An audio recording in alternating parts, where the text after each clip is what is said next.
Good morning. I'm John Fugelsang, filling in for the great Bill Press on the conveniently titled Bill Press Show all day long today. You can give us a call anytime at 866-55-PRESS. That's 866-557-7377. And I have guest hosted on this show quite a bit in the past. This is my first time here since the demise of that other cable channel. And we have a lot of great things to talk about today. Of course, we're going to talk about Congressman Trey Radel, who we really owe a great debt of thanks to for all the hard work he's done keeping drugs out of the hands of young people. Trey, of course, is a big fan of Public Enemy. He's taken it upon himself to become the Flava Flav of the Republican Party, and we'll be talking about him all morning long. Likewise, we're going to be talking about the Affordable Care Act. I don't really call it Obamacare too much, and I hope viewers don't mind about that. I kind of feel like if we're going to call the ACA Obamacare, we should call Medicare LBJ Care, Social Security FDR Care, and tax cuts for rich guys who don't need a tax cut, W Care. But it's getting pretty ugly. We just saw Senator Rand Paul accuse Christie of embracing Obamacare, and from his cave deep beneath the earth, we could hear a low growl coming from Mr. Christie. And I'm actually a Chris Christie fan. I lived in New York City. I was there during Hurricane Sandy, and it inspired me seeing how much Chris Christie and President Obama worked together to help the people of that devastated region. I give the Barack Obama-Chris Christie alliance a 10, and not just because they resemble that number when standing side by side. Likewise, we're going to be bringing it to the president for the problems with the healthcare website, or as I call it, Glitch Please. We'll be taking your calls, having some great guests, and discussing the 2016 GOP field. It is The Bill Press Show. I'm John Fugelsang. Give us a call. This is The Bill Press Show.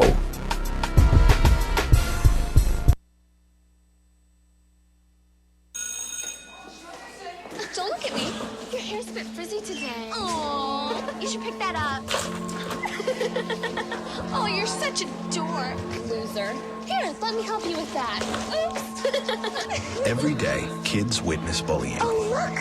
Your crush is looking at you. Poor you. They want to help, but don't know how. See, no one here's gonna help you, because no one Teach your likes kids you. how to be more than a bystander. Visit stopbullying.gov.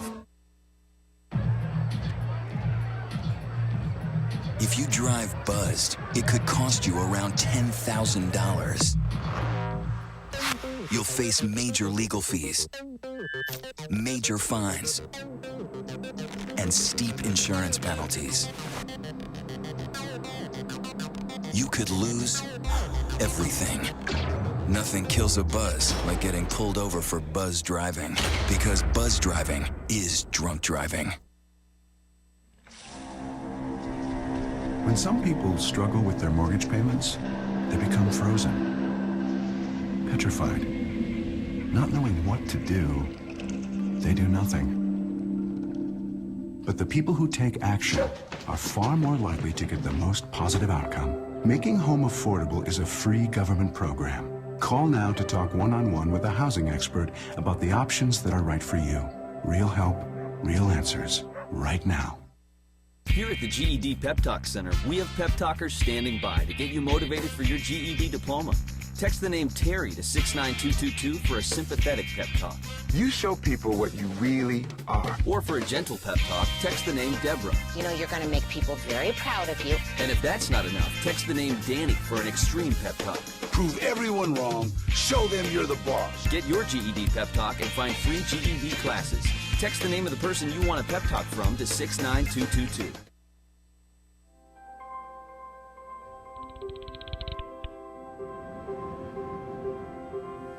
Did you see the world differently?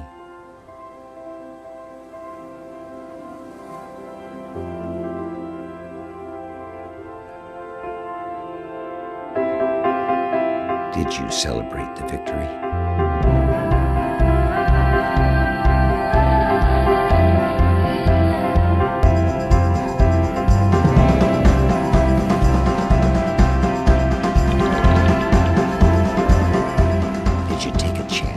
So today, I state clearly and with conviction America's commitment to seek the peace and security of a world without nuclear weapons. Did you stand up against our greatest threat?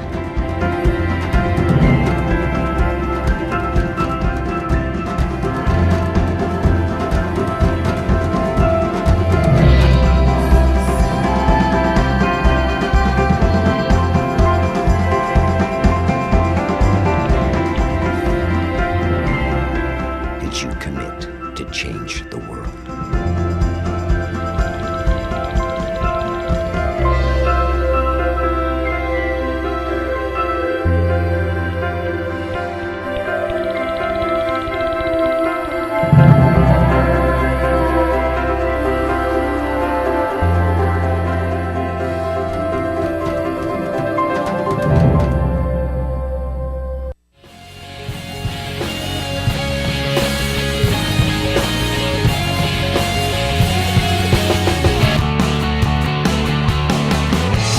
broadcasting around the nation, on your radio, on your TV, and online.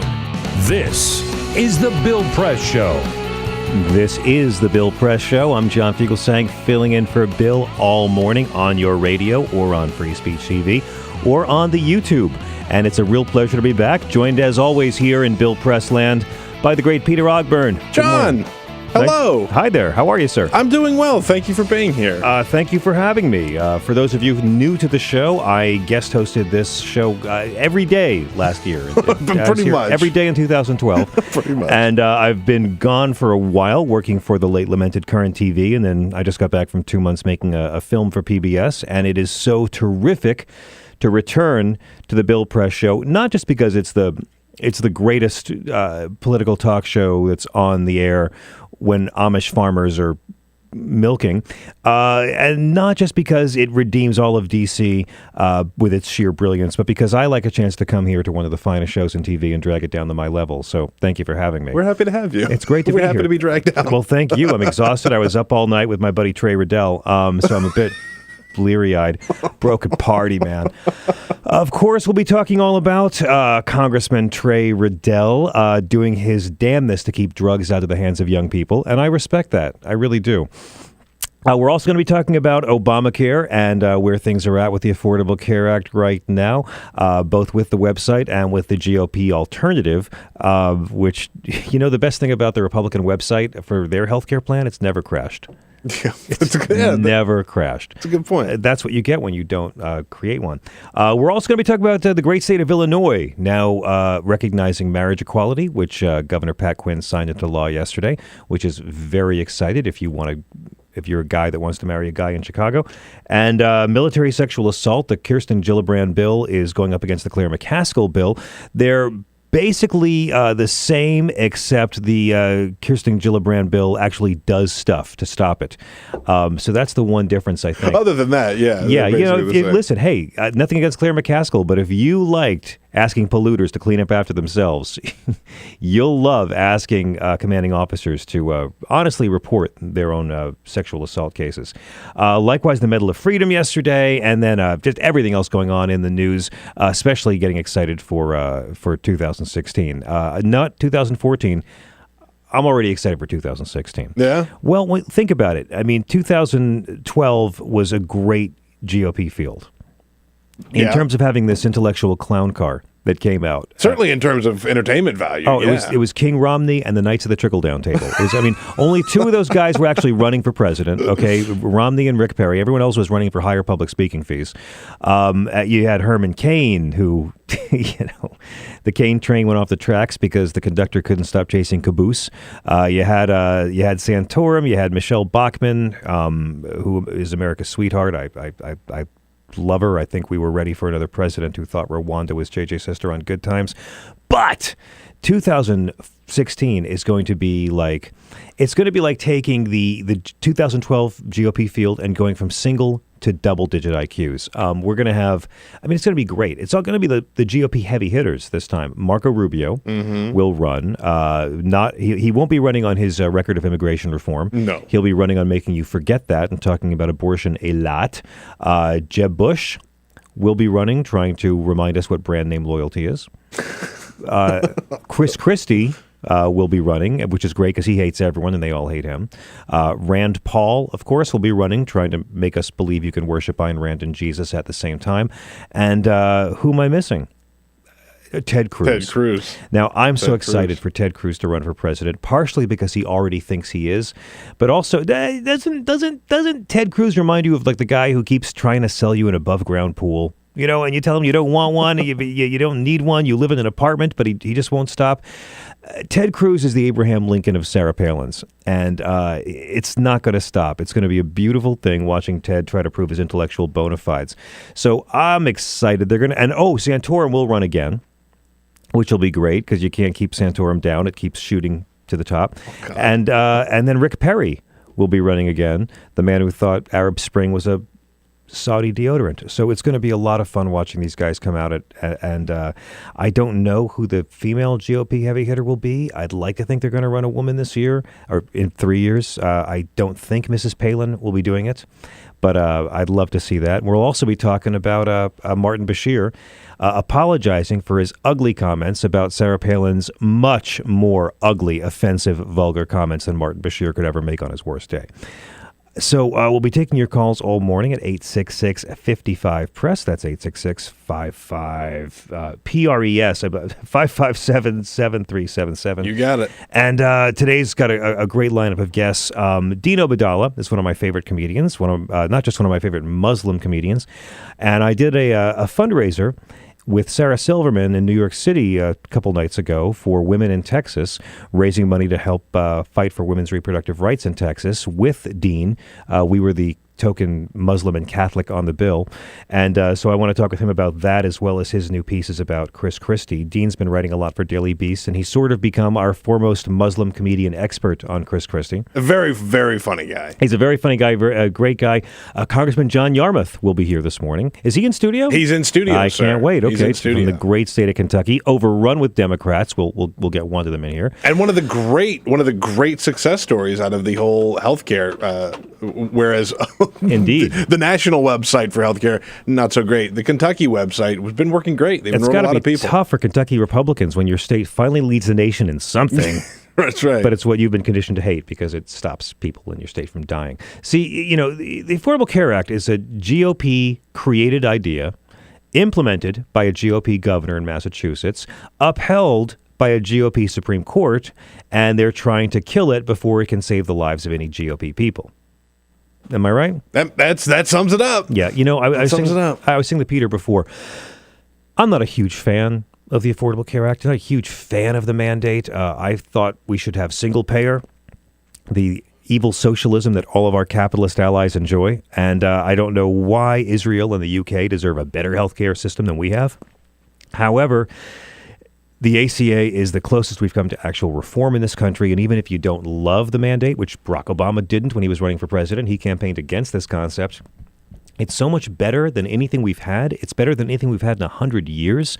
And the very fact that the insurance company shills are trying so hard to kill it is a sign that it's on the right path. So I find myself defending it. I haven't defended something I don't like this much since Return of the Jedi came out. And, there are times when it feels kind of embarrassing. But I can't believe that they've come this far on actual healthcare reform. When they talk about repealing it, they don't ever say, we want to go back to having pre-existing conditions. We want to go back to having people thrown off your insurance company plan, which is what we've always had. And that proves to me there's nothing more endearing than seeing Republicans outraged over people losing their insurance policies for the very first time in their professional careers. The real story, I think, today is still Trey Radel. I don't know. Yeah, I think so. Riding the Amtrak down yesterday, and that's what people were all talking about. It's like the 80s again. A Republican congressman doing a lot of coke. I love it. Although he's actually someone who began as a right-wing radio show host and then dropped the veneer of respectability and went into Congress. So I want to just say that I will give him credit. He is against minimum mandatory sentencing laws, and he's from Florida. I was in Florida 2 weeks ago in a prison, 2 weeks ago today, in Blackwater State Prison, talking to convicts who have been sentenced to many years. This guy I was talking to got 20 years for his first nonviolent possession charge for cocaine. And it was a sting operation. He didn't even know what it was. He had a friend who said, hey, can you hold a package for me? And he said, sure. And then his friend said, can you meet me in Blockbuster? Bring me the package. The guy showed up, and there were cops waiting for him. And he didn't even know it was in the package. And he had a gun on him, a tiny gun. So they put him away. They tried to put him away for 30 years under the minimum mandatory sentencing. The judge had to sentence him to 20 years. He got it knocked down to 15. And he went in his 20s. He'll come out in his 40s.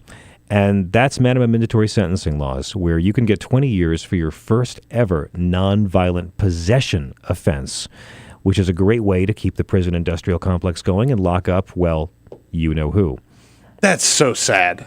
Yeah. That is so sad. And then you look at this congressman who, he's not going to do any jail time at all. And his No. and his fine, doing jail time. His fine is probably less than what he actually paid for the coke. Well, that's why it would be that's funny. It would be really interesting to see what would have happened if he'd been caught with the coke in his home state of Florida. Yeah. And not D.C. Good point. Mm-hmm. Now, we all know that D.C. is really, really tough on sending white guys to prison for coke, right? Yeah. I mean, that's one thing. If there's one thing about this town that's true. And he actually got the deal he got by using the time-tested defense argument of, Your Honor, white. And so it worked out Works pretty well, huh? So we have some sound bites from Trey, and he's a big hip hop fan, I understand. Yeah, he is. He calls himself the hip hop conservative. So I guess he should have been busted with scissorp with his codeine cough syrup Lil Wayne brew.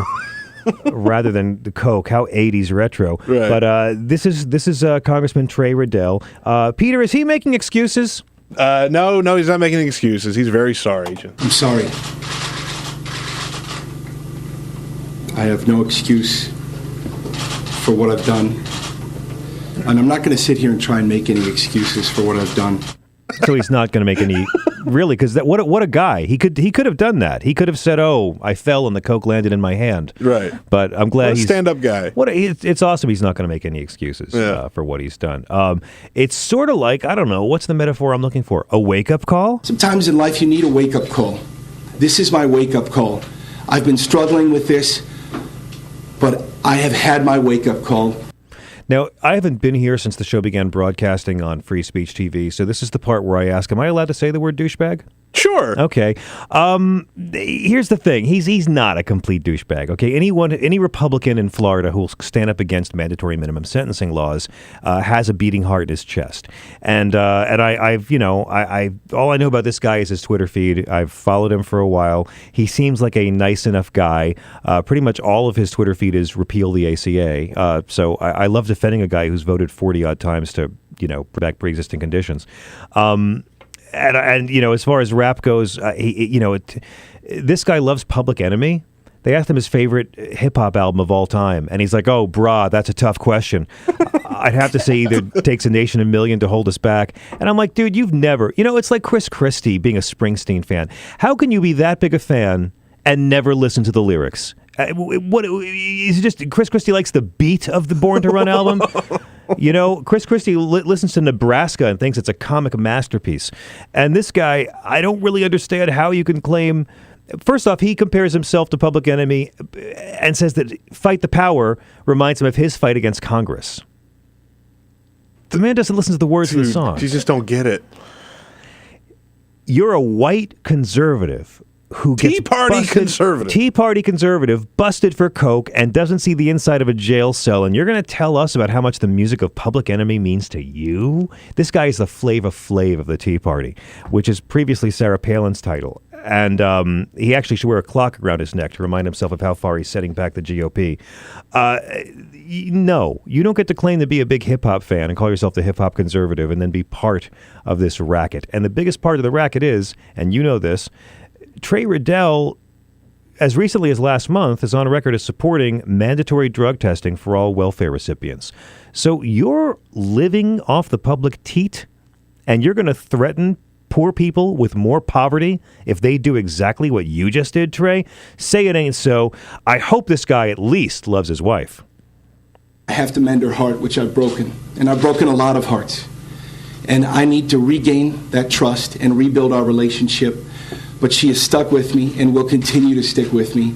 And I'm just so proud to have my wife. She is my rock. She's not your rock, Trey. I come to think of it, if he'd been caught with rock, I wonder what the sentence would have been. Yeah.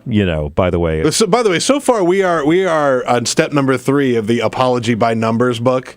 I'm very, very sorry. I have no excuses. Mm-hmm. I've had a wake-up call. I love my wife and my family. Well, then, next has got to be I have a disease. Well, that's got to be coming. Yeah, that's got to be coming. Yeah. I hope that I can be a role model for millions of others that are struggling with this disease.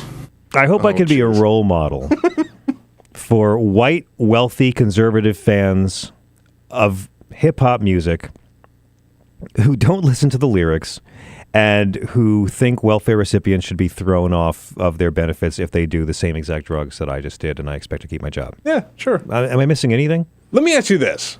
So he's going to take a leave of absence. He's going to donate his salary to charity. Should he leave? Should he be kicked out? Oh, I don't think he should be kicked out at all. Okay. No, I don't. Well, I mean, he's a felon. Yeah. And he's a lawmaker, so I'll let those guys decide. But as Right. we've noticed in the past, and we'll be taking your calls about this today, Congress has been just the slightest bit, shall we say, selective in their outrage over who breaks the law and has to go and who breaks the law and has to stay. And we'll be talking about that and everything else on the Bill Press Show today. I'm John Fugelsang, taking your calls at 866-55-PRESS. We'll be right back. This is the Bill Press Show.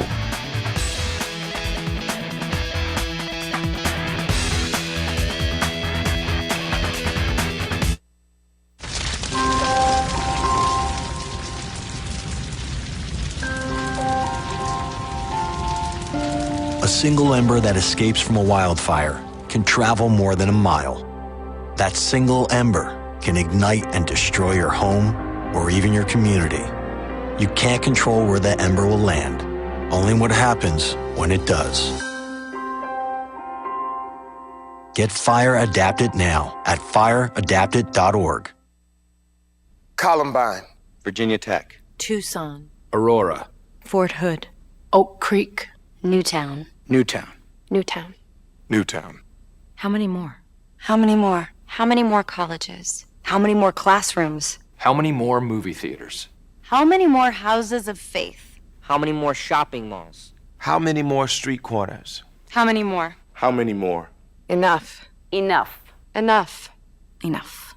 Demand a plan. Right now. As a mom. As a dad, as a friend, as a husband, As a wife. as an American. As an American. As an American. As a human being. For the children of Sandy Hook. Demand a plan. No more lists of names. It's not too soon. It's too late. Now is the time. Before we all know someone who loved someone on that list. No more lists. No more. Who they might have been. No more. If we had just done something yesterday. It's time. We can do better than this. We can do better than this. It's time. It's time. It's time for our leaders to act. Demand a plan. Right now. Right now. You! Demand it! Enough. Enough. Enough. Enough.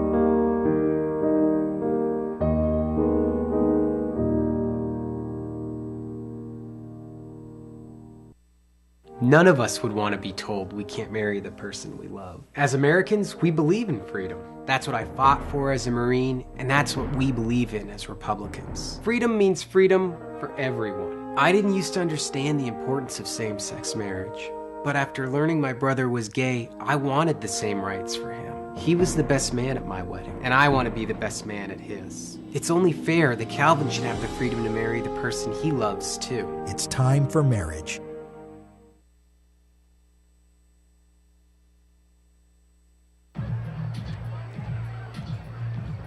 If you drive buzzed, it could cost you around $10,000.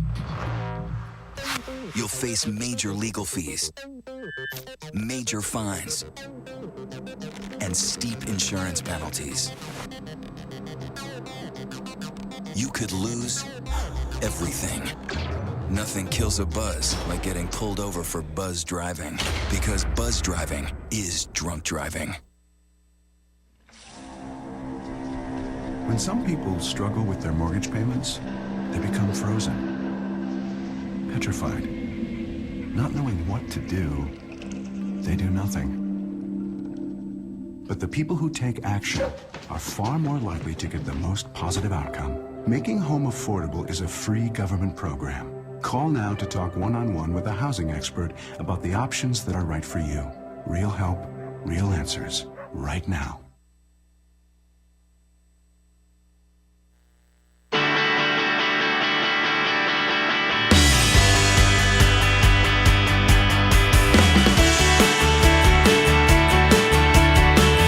on your radio, on TV, and online. This is The Bill Press Show.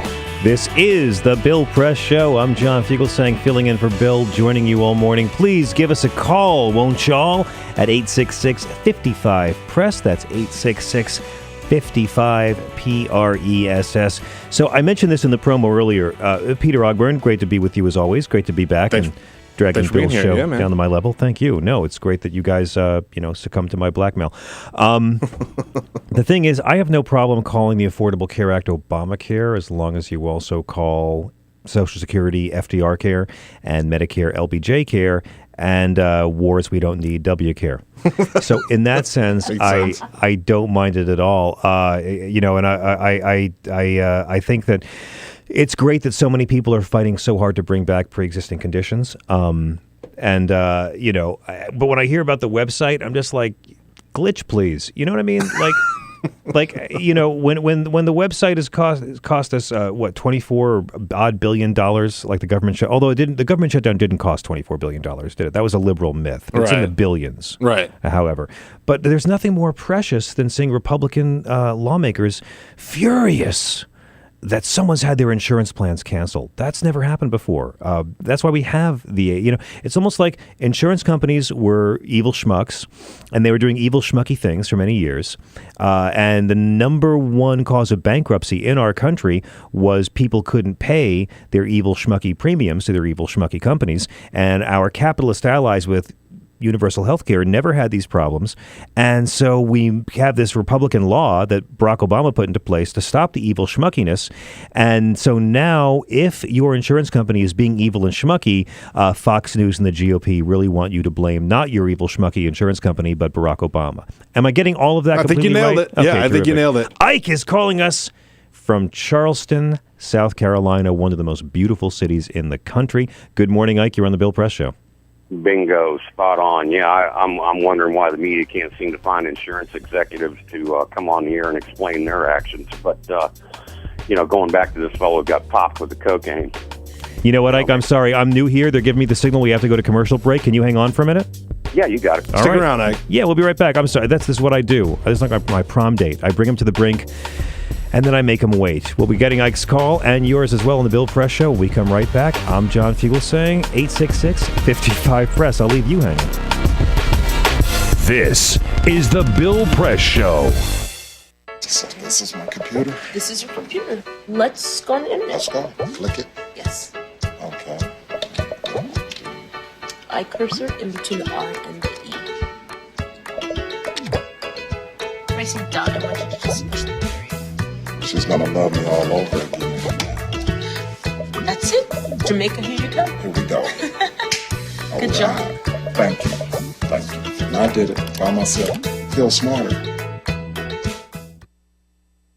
So, I'm kind of new here, but I've noticed a trend. My human does this funny thing where she goes around and gets all my toys, and then she hides them in that basket by the door. But it's always the same basket, and it's always in the same place. And then she acts so surprised when I find them, but, she's putting them in the same basket. Again. It's like, hello? That's where you put it last time. You were the worst at hide and go seek.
So, same time next week?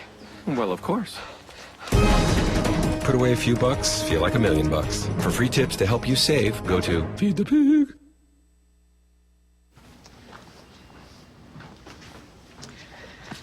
All right. I know this isn't any fun to talk about, but we should. Okay. So who's going to do what?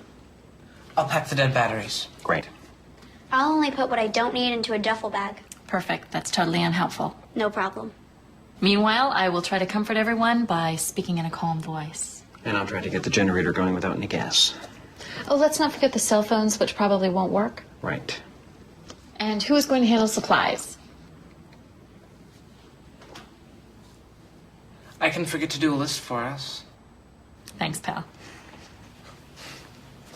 Well, I think we couldn't be any less prepared. I'm proud of you guys. Talk to your kids about who to call, where to meet, what to pack. Visit ready.gov/kids for tips and information.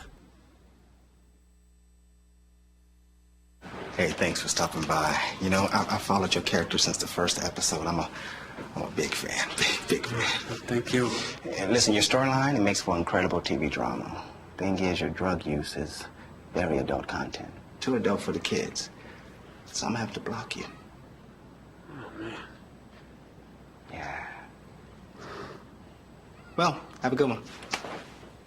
You're a nice lady.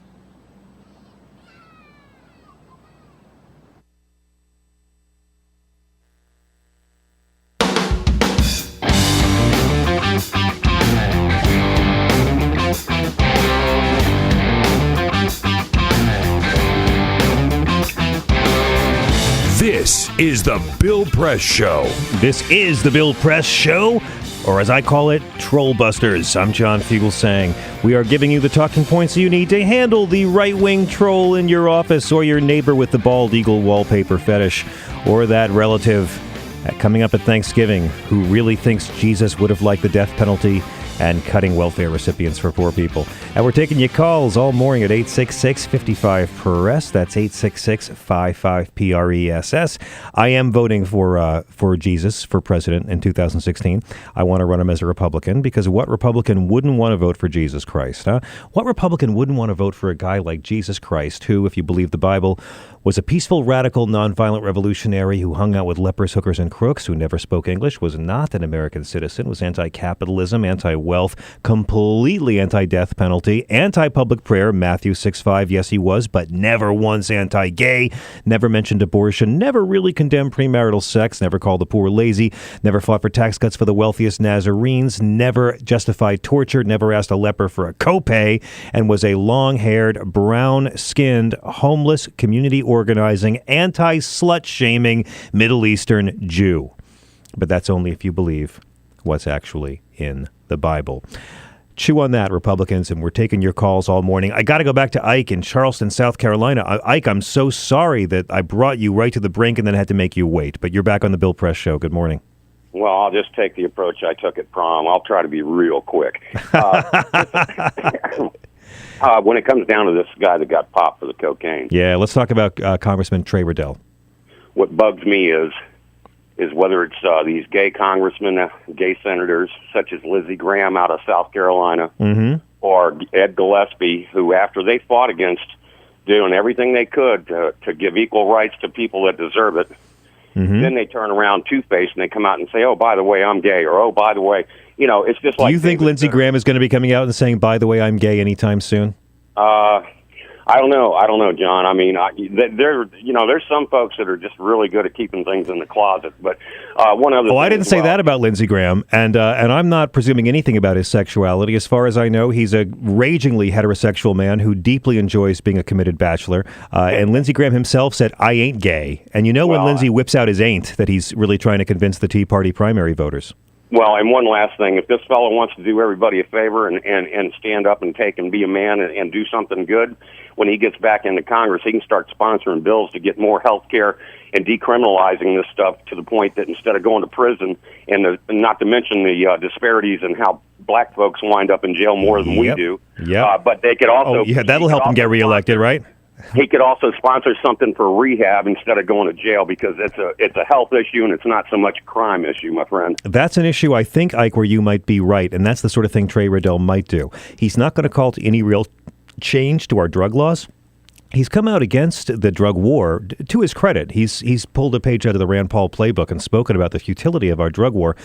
He hasn't offered solutions, and he doesn't think marijuana should be decriminalized. So he's kind of like pulling a Rand Paul, having it both ways. He doesn't want to talk about decriminalization, but he will appear hip to kids by talking about the failure of the drug war. It is worth saying that he still is on the record as believing people who use marijuana and coke should be in prison. I don't think we're going to be seeing him drop that hypocrisy anytime soon, but I do again want to give him credit because he is opposed to Florida's minimum mandatory sentencing laws, which are evil and horrible, and I give him credit for at least being cool about that. Hey, Ike, let me ask you a question. Is Lindsey Graham going to be reelected in South Carolina, or do the Republicans in that state just have the knives out for him? They can run a shaved monkey as long as he's a Republican. But, yeah, Lindsey's got too much money. I don't see anybody knocking him out. Isn't it amazing when you think about all the guys in Congress who prosecuted the Bill Clinton impeachment? I think almost all of them are out of Congress, and Lindsey Graham was the only one who got a promotion up to senator. It's pretty amazing. I just thought of something. I know somebody they could run and probably could beat him, but they'd have to dig up Strom Thurmond.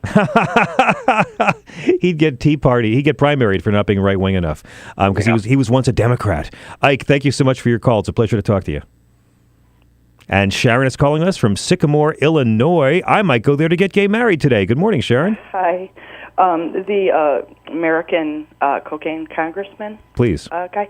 I noticed everyone who runs away from the questions, like Rubio did about him, if anyone was asked, they would stand and say, "Oh, is that wrong? It's terrible that happened."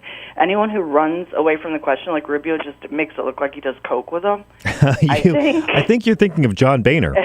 Because John Boehner has been curiously silent on all of this. If that man is out buying, he must know the prices of cocaine. So he knows drug dealers tripled their prices. An ounce of cocaine is an ounce of marijuana is $500. He must know the prices. So he knows all the states are losing that money. He should want to take the money. All the killings in Mexico would stop if we took the drug money away. That's billions. Exactly right. But that's why he should have bought his coke on an interstate exchange program online. Know the prices. Well, I will give him credit. He's only been in D.C. for 10 months, and he's already made enough friends to find a decent coke dealer. So I guess... said one thing about Ted Cruz yesterday on the floor. Please. He said something about our best friends. And from yesterday, watching him, Ted Cruz on the floor, I know where his allegiance are, where his lie. He was talking about our friends, and he said it so fast. Our friends Israel, Israel, Canada, Britain, Germany, and it's like America's last. You can tell Ted Cruz is a Canadian working for the Britons, worried about Israel, Germans on their shit list, and they could.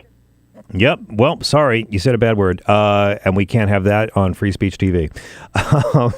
But thank you very much for the call. And it's true. You know what? Here's my favorite thing.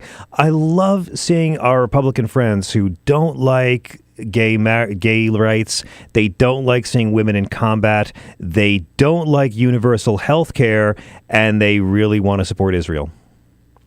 It's funny when you think about it. Peter, you were saying? I was saying if we've got a call here if you want this call. Do we have time? Sure. On the ACA, yeah, we got time. Great. Okay, Ali is calling us from Black River Falls, Wisconsin. Good morning. You're on the Bill Press Show. Good morning. First of all, sorry about my accent because I wasn't born in the United States. Well, then why are you sorry about it? I'm still learning. After 25 years being in the United States, still I am learning English. You have a great charismatic accent. Good morning. Yeah, I know. Chicks love it, they say. Yes. Exactly right. Yes. Exactly. Now, I'd like to explain one thing, please. I used to be a Democrat. Mm-hmm. Now I am far, far leftist, even at my Facebook and everything. I mean, I adore far left because I was born and raised that way. Okay. Where were you born and raised, sir? I'm not worried about... Actually, you know this Affordable Care Act? Mm-hmm. When they passed that law, Democrats, we had the House, the Senate, the Congress. Correct me if I'm wrong, please. Am I right on this? You are correct, but I would think it's a bit generous. It's a bit generous to say Democrats had the Senate because really with Joe Lieberman, they didn't really have a 60-vote majority. No. We had 59. We had 59 Democrat senators. I remember like yesterday because, rest in peace, my wife died because of ovarian cancer. Oh, I'm so sorry. Thank you. Now, the point I am getting at is the Democrats, they are not much than Republicans, believe me, especially the Southern Democrats. Mm-hmm. Right now, even some American people, uneducated ones, and the people, they don't know what's going on around, these people, they are trying to put Mrs. Clinton as a candidate for presidency. It's a big danger. My opinion, it is a big danger because she is in bed with big businesses. Well, but they all are, Ali. Every American politician is in bed with big business. I agree with you about Mrs. Clinton, but okay, but there's not an electable alternative at this point. How about Dennis Kucinich? How about Bernie Sanders? How about Elizabeth Warren? I would vote for any of those people. I don't think Dennis Kucinich is electable. I don't know if Bernie or Elizabeth Warren are. I hope that Elizabeth Warren runs for president because I think that she would be a voice that would force Hillary Clinton to address a lot of progressive issues on the campaign trail. But I think Mrs. Clinton has got the fundraising, and I think it's her job if she wants it. And it's nice to know 200 years after breaking with England, we still have inherited power in this country. Yeah, I know, but I mean, you said Dennis Kucinich is not electable. Do you know why that great politician, Dennis Kucinich, is not electable? Because he doesn't compromise. That's true. And also because he looks like a vegan space monkey. Look at, like, Joe Lieberman. Mm-hmm. I never voted for that guy. Nor did I. You remember General Petraeus? He was giving, excuse me, he was making some explanations. He was getting some questions from Senators Armed Services Committee about the Iraq War 6 years ago. Yes. During that time, Joseph Lieberman, I wonder if he was under influence of drug or alcohol or something. He was under influence of Edna. Ali, I thank you for the call. We have to go to break. I want to correct you on one thing. Don't knock on educated people. That is America's #1 export. It's the Bill Press Show. I'm John Fugelsang. We'll be right back. Give us a call after this. Connect with The Bill Press Show on Twitter. Follow us at BP Show and tweet using the hashtag WatchingBP. This is The Bill Press Show.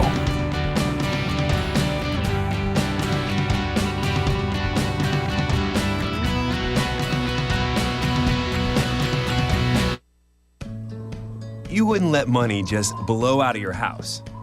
So when your AC or heater is on, make sure the doors, windows, and fireplace flue are shut tight.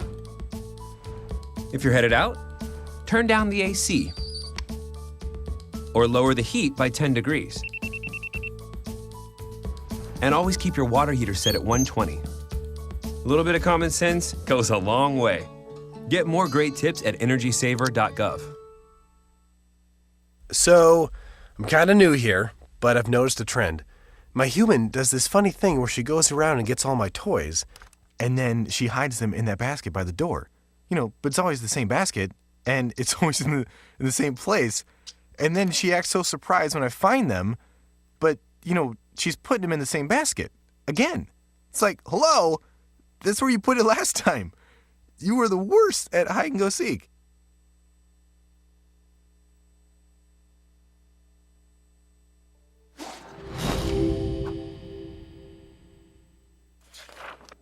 In 1920s America, the Great Depression effectively erased consumer demand. Struggling manufacturers needed new ways to get people buying again. Innovative production processes like stamping and use of molds allowed them to use new materials for their designs. Products using vinyl, chrome, aluminium and plywood began appearing. American industrial designers began introducing streamlined, efficient shapes that shouted progress. Bel Geddes pioneered what we now refer to as utilitarian art. Things that had little reason to look sleek, now all of a sudden did. At the 1939 World Fair featuring Bel Geddes' immensely popular Futurama exhibit, a new era of American industrial design proudly claimed to be building the world of tomorrow.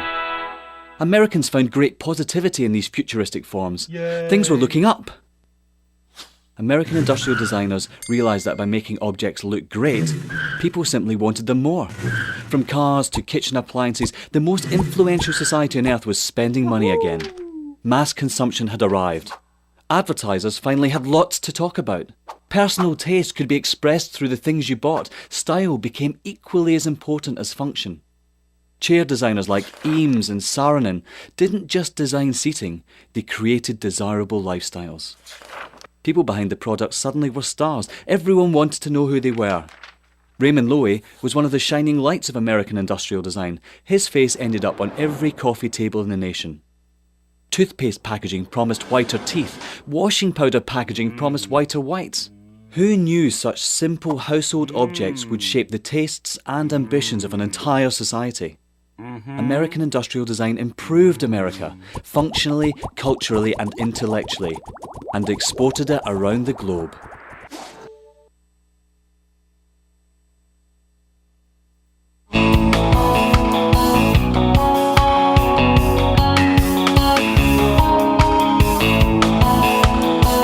Seen on Free Speech TV and online on TawkrTV. This is the Bill Press Show. I'll tell you what, the other congressmen who like to party with Trey Radel are panicked right now. You know, they're all sitting there in their frat house.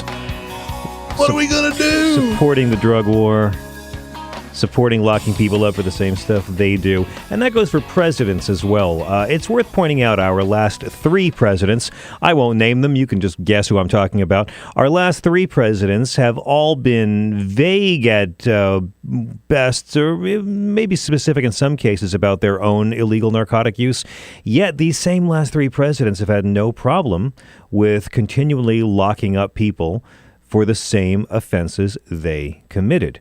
We've had 3 presidents in a row who've done pot, and 2 of them have done coke, 2 that we know of.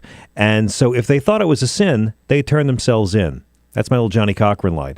If our last 3 presidents really believed that people who did cocaine and marijuana deserved to sit in a jail cell, they'd surrender to the authorities and turn themselves in, right? Good point. If they really believed it, but they didn't.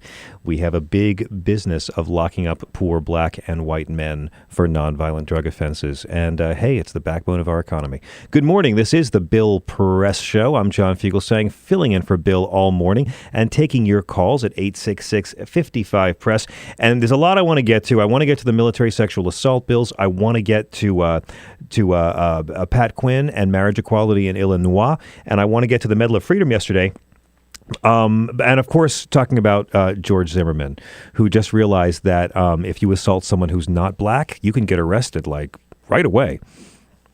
What does that say to our foreign allies, by the way? Murder an unarmed black teen, shoot him, wait 44 days to be arrested, point a gun at a white woman, you're arrested, bro. You're going away. Yeah. It's sad. In fairness to Zimmerman, at the time he pointed the gun at the white woman, she was eating Skittles and not bothering anybody. Well, there so you he go. had every reason to believe his life was in danger. You know what's creepy? What's really spooky about that is as soon as she called 911, he realized, oh, I need to call 911. So even though the police were already there, he called 911 just to get his voice on tape saying, I did nothing wrong. Yeah. I mean, he knows how it goes. He knows. It's almost like he's had experience with exactly. This sort of thing. Isn't that weird? Yeah. It's really incredible. You know, again, I never thought that George Zimmerman was convictable. I think stand your ground laws, which were written by ALEC. ALEC, of course, stands for Aristocrats Legislate, Electeds Cooperate. And that's how our system works now. The American Legislative Exchange Council writes these laws and then cuts and pastes them and hands them out to state legislators who go and make them into laws. And that's why so many states now have these laws like Stand Your Ground, where the wording is virtually the same because they were all written by the same right-wing corporate think tank. That's where we're at. And so, you know, for me, the big victory was that they had just got an arrest and a trial for George Zimmerman.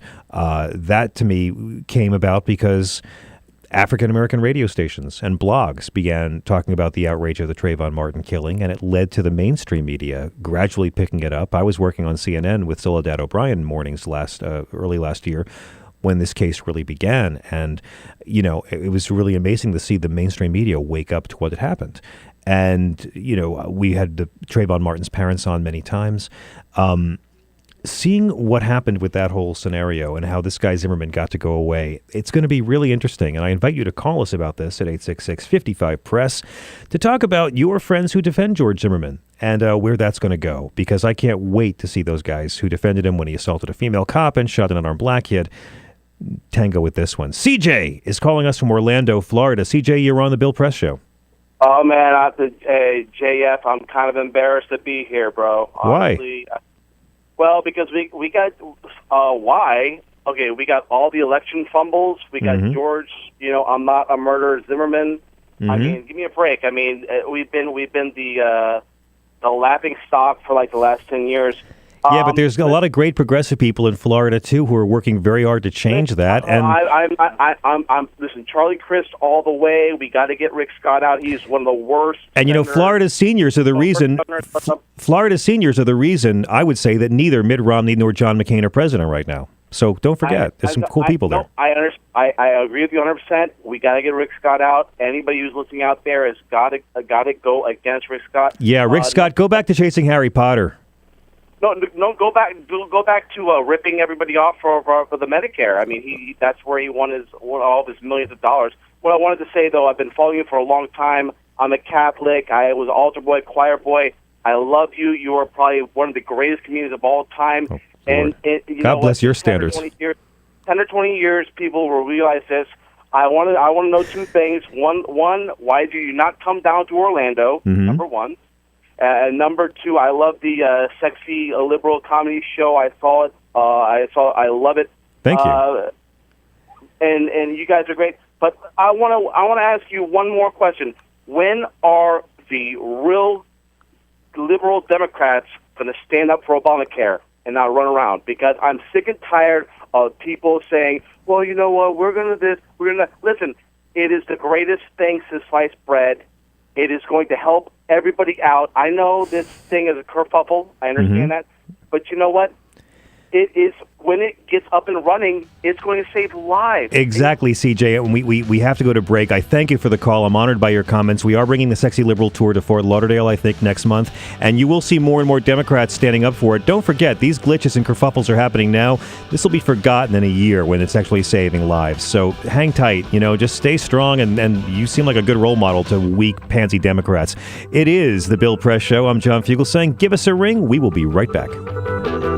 This is the Bill Press Show.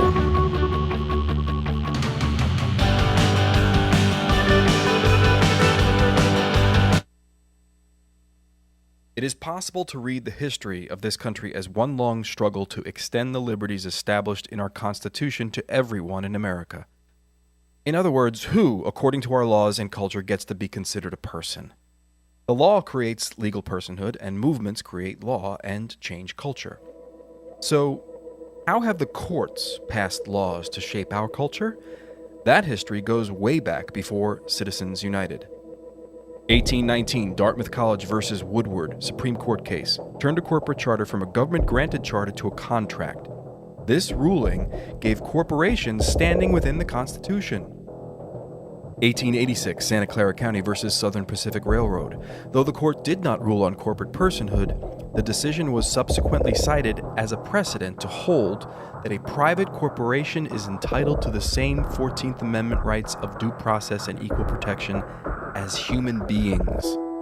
This makes it impossible for us to make laws that treat local businesses any differently than giant multinational corporations, even if their business practices are deemed to be harmful to workers, the environment and communities, or if they have a history of violating the law. Hale versus Henkel, 1906. The court granted corporations the Fourth Amendment search and seizure protection. Dodge versus Ford Motor Company, 1919. The Michigan Supreme Court says the business corporation is organized and carried on primarily for the profit of the stockholders.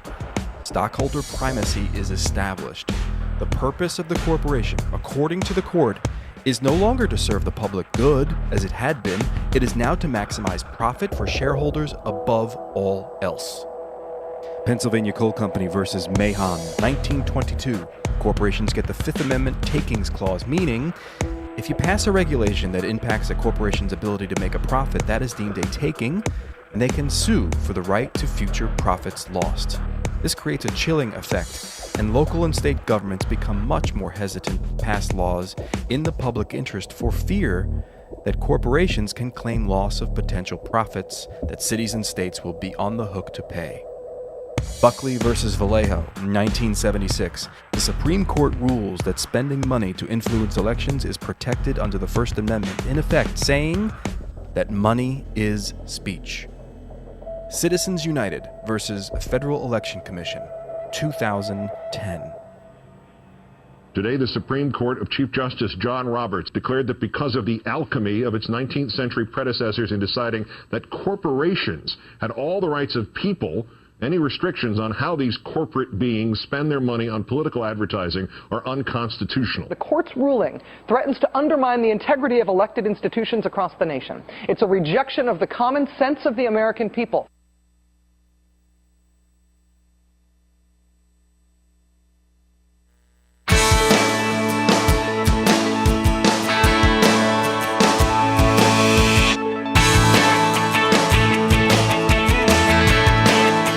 This is the Bill Press Show. This is the Bill Press Show. I'm John Fugelsang, filling in for Bill all morning and taking your calls. Up next, after the top of the hour, we're going to be having an in-depth discussion about football and concussions and the ugly side of the American pastime that people are only beginning to wake up and pay attention to. You don't want to miss it.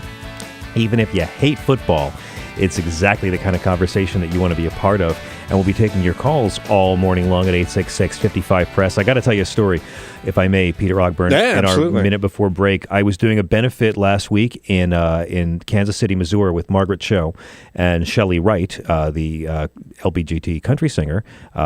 We did this show for the LBGT Center in Kansas City. And Westboro Baptist Church picketed us. Oh, whoa. They've always attacked me on social media because I talk about the Bible and what Jesus actually said about gay people, which was nothing. Sure. And they've always threatened to picket my shows, but this time they actually did. They made a poster of me and Margaret Cho. They called her Dyke Sin. Okay. Which I think it's only sin if you're doing it right, ladies. Back me up on that. And then I was called, if you don't mind my saying this, they called me Fag Pimp. Oh. And I didn't know if that meant I was a fag who was a pimp or a pimp of fags, so I must call Fred Phelps and ask him to clarify that sometime. Congratulations. I really feel like I've made it. Yeah, I would take that as a badge of honor. I do too, because Westboro Baptist Church is to Christianity what Jesus Christ was to ignorance, hatred, and inbreeding. There you go. It is the Bill Press Show, taking your calls at 866-55-PRESS. I'm John Fugelsang. Stick around through the break. This is the Bill Press Show. You wouldn't let money just blow out of your house. So when your AC or heater is on, make sure the doors, windows, and fireplace flue are shut tight. If you're headed out, turn down the AC or lower the heat by 10 degrees. And always keep your water heater set at 120. A little bit of common sense goes a long way. Get more great tips at energysaver.gov. So, I'm kind of new here, but I've noticed a trend. My human does this funny thing where she goes around and gets all my toys, and then she hides them in that basket by the door. You know, but it's always the same basket, and it's always in the same place. And then she acts so surprised when I find them, but, you know, she's putting them in the same basket. Again. It's like, hello? That's where you put it last time. You were the worst at hide and go seek.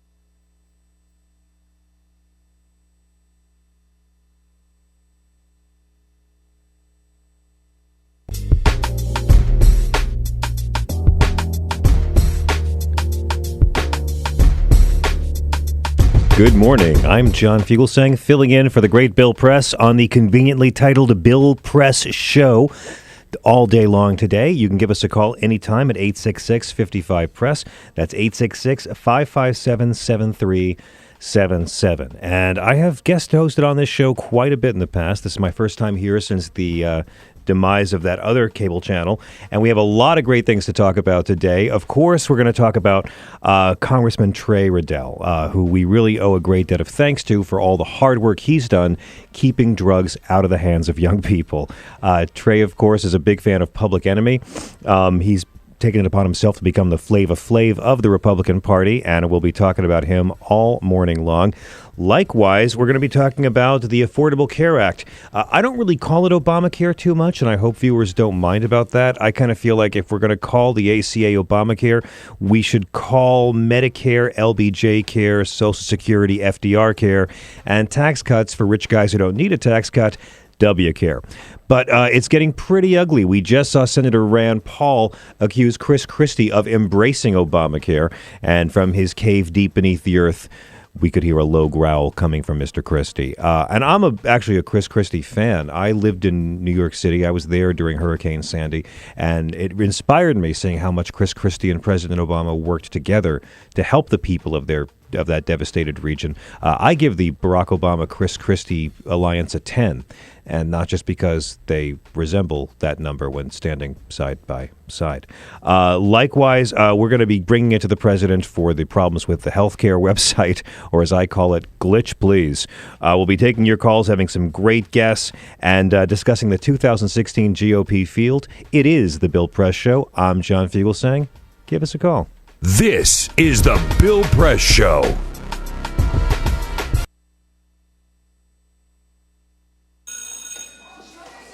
Don't look at me. Your hair's a bit frizzy today. Oh, you should pick that up. Oh, you're such a dork. Loser. Here, let me help you with that. Oops. Every day, kids witness bullying. Oh, look. Your crush is looking at you. Poor you. They want to help, but don't know how. See, no one here's gonna help you, because no one Teach your likes kids how to be more than a bystander. Visit stopbullying.gov. If you drive buzzed, it could cost you around $10,000. You'll face major legal fees, major fines, and steep insurance penalties. You could lose everything. Nothing kills a buzz like getting pulled over for buzz driving, because buzz driving is drunk driving.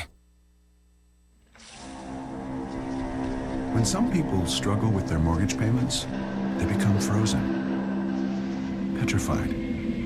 Not knowing what to do, they do nothing. But the people who take action are far more likely to get the most positive outcome. Making home affordable is a free government program. Call now to talk one-on-one with a housing expert about the options that are right for you. Real help, real answers, right now. Here at the GED Pep Talk Center, we have pep talkers standing by to get you motivated for your GED diploma. Text the name Terry to 69222 for a sympathetic pep talk. You show people what you really are. Or for a gentle pep talk, text the name Deborah. You know you're going to make people very proud of you. And if that's not enough, text the name Danny for an extreme pep talk. Prove everyone wrong. Show them you're the boss. Get your GED pep talk and find free GED classes. Text the name of the person you want a pep talk from to 69222.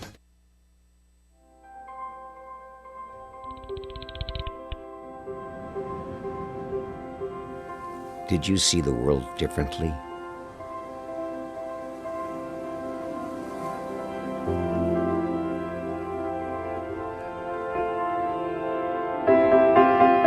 Did you celebrate the victory?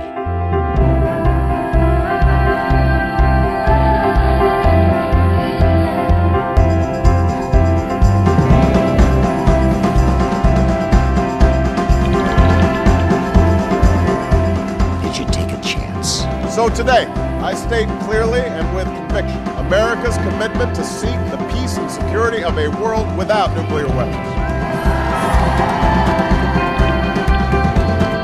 Did you stand up against our greatest threat?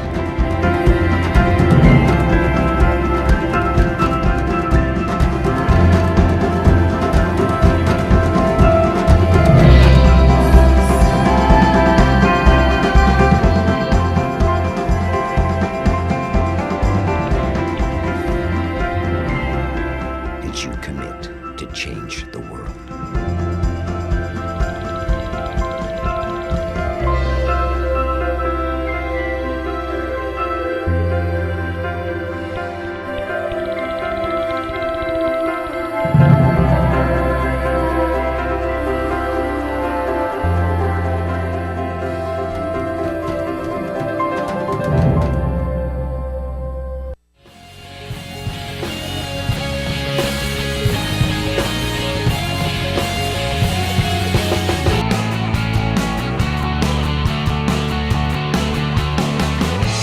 broadcasting around the nation, on your radio, on your TV, and online. This is The Bill Press Show. No, I filled in a lot last year on the show. I came down and filled in a lot, and it's a great audience, and Bill's a great guy. Hey, John. Just the staff is awful. You're just horrible. Hi, John. People. Oh, we're back. We're Hi, on. You're Peter. on. Good Hi, morning. John. Hey, guys. This is You're on. It's the Bill Press Show. I'm John Fugelsang, filling in for Bill and taking your calls all morning at 866-55-PRESS with our ace crack team staff. Here on the Bill Press Show, led by Sweet of you. the somewhat heroic Peter Ogburn. No, Hi it's there. honestly, it's always such a pleasure to be back with you guys. You guys Oh. are the best. I would rather work with you guys than the best staff in all of radio. I really would, and I mean that. Thank you very much. I appreciate it. We're taking your calls all morning at 866-55-PRESS. That's it. We're not owned by Current anymore. I can finally make NAFTA jokes now that Al Gore's not our boss. 866-55-PRESS. We're going to be talking with Joseph Camarrata, president of the Brain Injury Association of D.C., about what's really going on in the NFL and the attendant cover-up of what's going on in the NFL. But right now, friends, I was here a lot last year filling in when this show was on Current TV, and when I was developing a show for Current TV that was never to happen. Now, of course, there is no more Current TV. We're all happily facing the east, and so it's been a while since I've been here, and that's why it's been a while since I've gotten to give a proper throw to the full court press. This is the Full Yeah, there it Court is. Press. See? Just like old times. A couple of stories we're going to get into here. Thanksgiving panic, John. Butterball, the company that provides a large majority of turkeys to American families around Thanksgiving, announced that they have a major shortage of large, fresh turkeys available to ship to grocers this holiday season. There's a dearth of butterballs? There's a dearth of butterball. Well, this is specifically about over 16-pound fresh turkeys, not the frozen ones, but the fresh ones. They have plenty of frozen birds that are going to hit the shelves in time for Thanksgiving. Oh, that's good to know. Yeah, in case you were wondering just how many turkeys they provide What this is the holiday tryptophan season. deficit right now? That last year alone, they were responsible for 41 million turkeys, or 1 in 4 birds on every American table at Thanksgiving. Wow. Butterball always had the best commercials. And what's more fun than a ball of butter, if you're, as long as we're thinking about healthy dining. It's actually interesting because the only Thanksgiving story I've heard all season has been that now Black Friday is going to extend into Thursday. And you can go shopping on Thanksgiving. And for some reason, the mainstream corporate media really wants me to know that I can go shopping on Thanksgiving now. Yeah. Liberals are acting like this is the end of the world, but I'm like, have you spent time with your own family lately on Thanksgiving? By around 6:30, you're ready to go to Walmart and shop, quite frankly. I don't think I've ever been sober enough to go shopping by the end of Thanksgiving Exactly Day. right. That's the greatest. If you had to hang out with your family till like 5 or 6 p.m., you're too drunk to drive to Kmart. Exactly. It's not going to be safe. But it is good. Of course, Black Friday is when the 1% tells the 99% to go shopping and save their economy. So I like it. But by the way, Black Friday is when we buy things to celebrate the birthday of the guy who renounced having things. There you go. So it's a beautiful thing. Number 2 in the office, number 1 in your heart. Happy belated birthday to Joe Biden, who turned 71 years young yesterday. Biden receiving all sorts of congratulatory happy birthday tweets yesterday. One from the president had a picture of President Barack Obama and Joe high-fiving, but perhaps the best tweet all day came from Amtrak. Yes. Happy birthday, Joe Biden. Thanks for being a loyal Amtrak fan.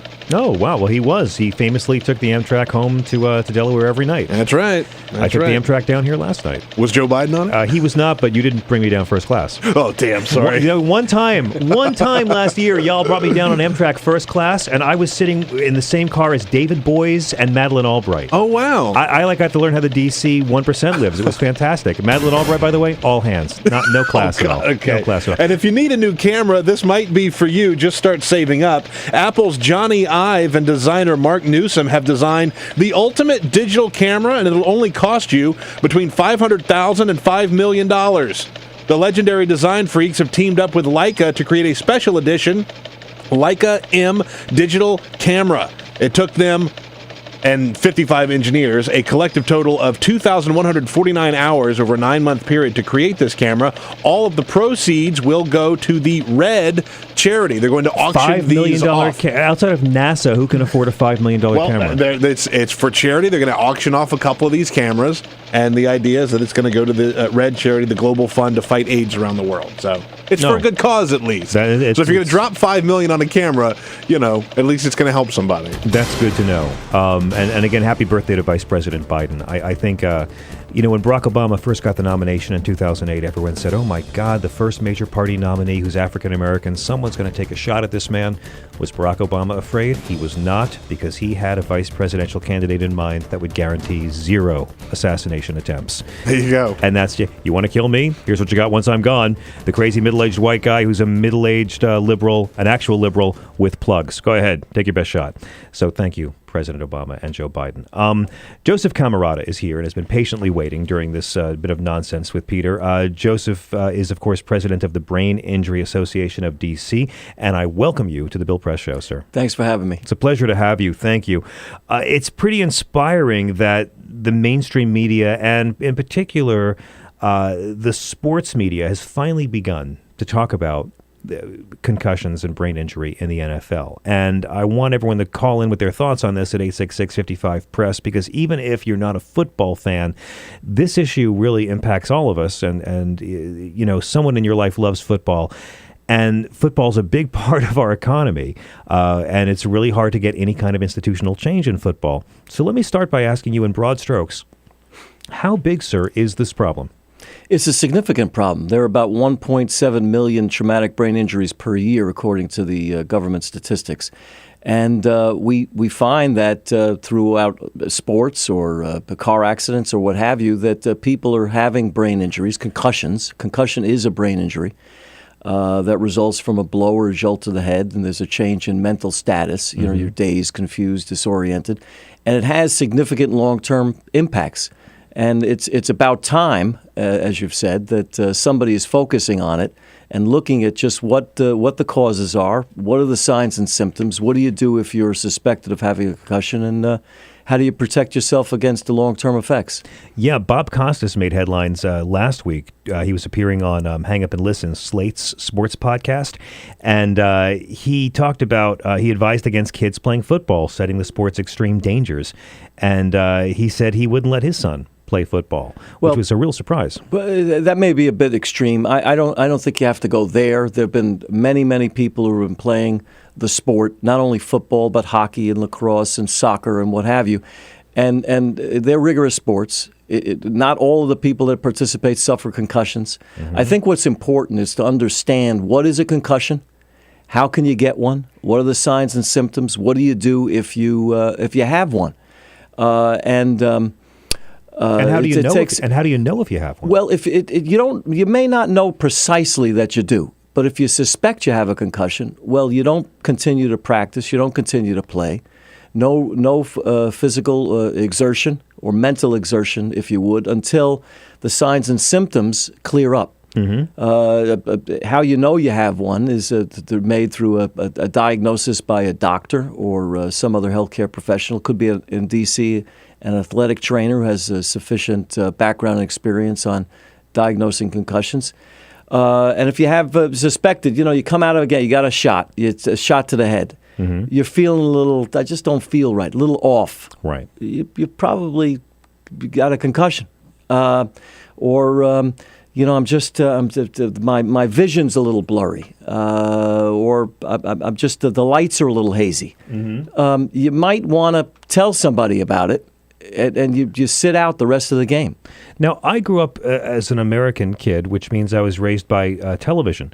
And one thing I learned on TV at a very young age is that if you hit someone in the head with the butt of a gun or a rock or a stick or a bat or a large object, they will effortlessly be knocked unconscious and pass out, and then wake up an hour later and feel fine after you've made your escape. So right after the commercial. Yeah, exactly. Now, seriously, this is what we've all grown up with. It's really easy to, if you're a hero and don't want to kill someone, just knock them out and then go on. We've grown up with this pervasive false impression of what head injuries are. I mean, it seems like it's something that people don't take seriously. When you look at the tragic death of actress Natasha, I forgot her Liam Neeson's wife. I saw her on Broadway and Closer. Forgive me for losing her name. It's very early. But she was in a skiing accident. On the ski slopes. Hit a tree. She got up. She thought she was doing well. Richardson. And she got up to doing well, and she had a brain bleed and died. So she didn't know. She did. And how common are injuries like this? Very common.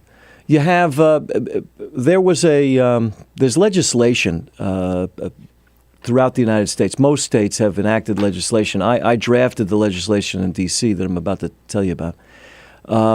It's called the Athletic Concussion Protection Act. It came about because a young football player was playing high school ball. He got hit, a bit dazed, confused. Coach took him out, let him sit out for a little bit. Coach says, "How you doing?" "Doing fine." Puts him back in the game. Game ends. Everybody's off the field except him. He's on the ground. He's not getting up. He's significantly had functional limitations now. He's confined to a wheelchair. He had a brain bleed and destroyed his life. And this is the thing; it goes beyond the NFL. Oh, yes. I mean, so many. But in terms of talking about these players who have these traumatic head injuries, how difficult is it for these fellows to find employment and work after their football careers end? It depends on the nature and the extent of the injury. We represent, I'm a trial lawyer, I represent people who are injured through no fault of their own. And I have a high percentage of my practice is dealing with the traumatic brain injuries. And I have a client of mine who was a professional soccer player here locally for DC United, and suffered a brain injury, a concussion in a game. 3 days later, he's put back in, not given any advice to sit out. And now he's functionally disabled. Can't play professional soccer, can't play any soccer, and is totally unemployable. Totally unemployable. Totally unemployable. He's got he could focus on something for a bit, maybe an hour, and then he just deteriorates such that he can't keep track. He's got significant headaches, and I don't think that's the kind of guy you want working for you. Right. He's not going to be functional. Which hurts our economy, which puts an increased pressure on healthcare costs. Absolutely. Absolutely. He's not a productive member of society. There are costs attendant to caring for him. It has an impact on his family. And so there are societal costs associated with it. Now, with professional athletes or athletes in general, you start from they're competitors. They want to be in the game. And so the coaching staff and those that are in charge and supervising these activities should know that. And they should recognize that, okay, if it looks like somebody took a hit to the head or a blow to the head, well, wait a minute, let's pull this guy off. Let's do some testing, baseline, take a quick sideline view of what's going on. And if there's a suspicion of a concussion, pull the guy out, even if the guy's telling you, hey, wait a minute, I'm okay. I want to go back in. Do you see that happening? Yes. I mean, it seems like the NFL is beginning to wake up to this issue a bit more. Well, they're not waking up to it. They're just acknowledging that there's a connection. They woke up to it many, many, many years ago. They knew about it. They said there was no connection between the signs and symptoms that we know are related to concussion and a blow or a jolt to the head. There was a lawsuit that was brought by former and current players in the NFL. Before they could get the documentation to show that the NFL knew and covered it up for years, the NFL says, you know what? I think we need to settle this case. I think we need to try to throw some money at this problem and put this thing to rest. And that's to be expected. I mean, if you've been covering something up for years, you don't want the proof coming to light. This sounds like Gulf War syndrome from Operation Desert Storm. All these soldiers coming down with the disease, and or workers at Ground Zero having respiratory problems, and the government saying no, just sheer coincidence. Right. Give me the extent of the cover up. Well, the extent of the cover-up, it had been going on for years. They had panels that they put in place to study the connection between a blow and a jolt to the head and let's say headaches or memory loss or tension, depression, or aggression. I'm sorry, are these NFL-funded panels? NFL-funded panels. Which sounds like a climate change expert funded by ExxonMobil. That's right. You know what results you're going to get. So long as they're not asking me to pay for it. Exactly. Let's spend their own money. But they had a rheumatologist who was the leader of the NFL concussion panel. I don't know about you, but rheumatology isn't necessarily tied in with brain injury. No, I just talked to my proctologist about my heart problem. I get what you're getting at. Yeah. Hope he didn't charge you too much. Well, I'm going to develop a heart problem talking to my proctologist. So. Yeah, it does. When they tell you to bend over, that's a problem. Yeah, mine keeps calling me bro. I don't like it. But so it does sound like it's been an institutionalized cover-up. And why? Is it just bad PR? Is it just because they don't want to design better helmets? I mean, there are those watching who would say NFL players seem to be very well protected against head injuries with all the armor they wear. Well, you raise a couple of points. Why? NFL is a business. It's a sport, but it's a pastime. But it's not a pastime if you're one of the owners of the NFL. This is a business, and you don't want your assets, your fan base, your TV, your players to dry up where they realize, oh my God, there's could be some serious effects to playing this sport. I want you to hold that thought because I want to ask about that. At what point does the bad PR become a bigger problem than just hiding the obvious problem? Talking to you, Redskins owners. Stick around, and we'll be right back. I'm talking with Joseph Camarrata, president of the Brain Injury Association of D.C. This is the Bill Press Show, taking your calls after the break. On your radio, on TV, and online. This is the Bill Press Show.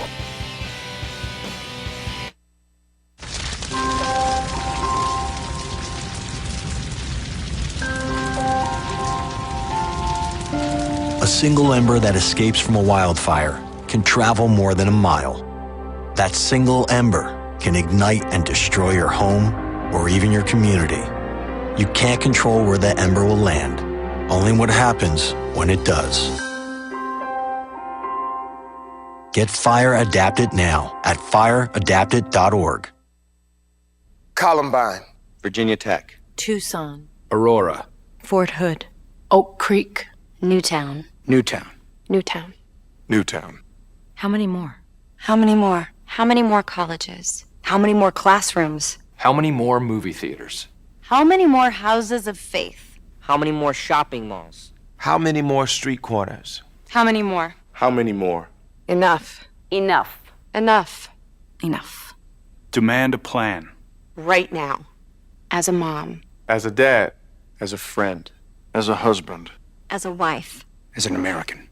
As an American. As an American. As a human being. For the children of Sandy Hook. Demand a plan. No more lists of names. It's not too soon. It's too late. Now is the time. Before we all know someone who loved someone on that list. No more lists. No more. Who they might have been. No more. If we had just done something yesterday. It's time. We can do better than this. We can do better than this. It's time. It's time. It's time for our leaders to act. Demand a plan. Right now. Right now. You! Demand it! Enough. Enough. Enough. Enough.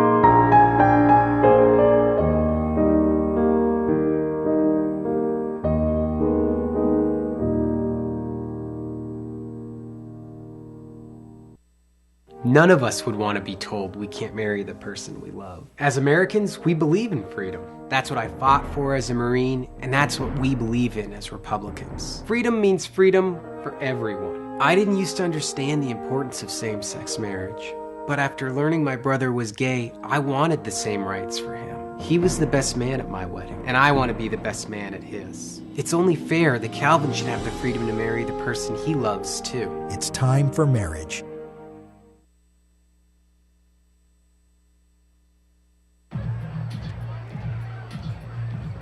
If you drive buzzed, it could cost you around $10,000. You'll face major legal fees, major fines, and steep insurance penalties. you could lose everything. Nothing kills a buzz like getting pulled over for buzz driving, because buzz driving is drunk driving. When some people struggle with their mortgage payments, they become frozen, petrified. Not knowing what to do, they do nothing. But the people who take action are far more likely to get the most positive outcome. Making home affordable is a free government program. Call now to talk one-on-one with a housing expert about the options that are right for you. Real help, real answers, right now.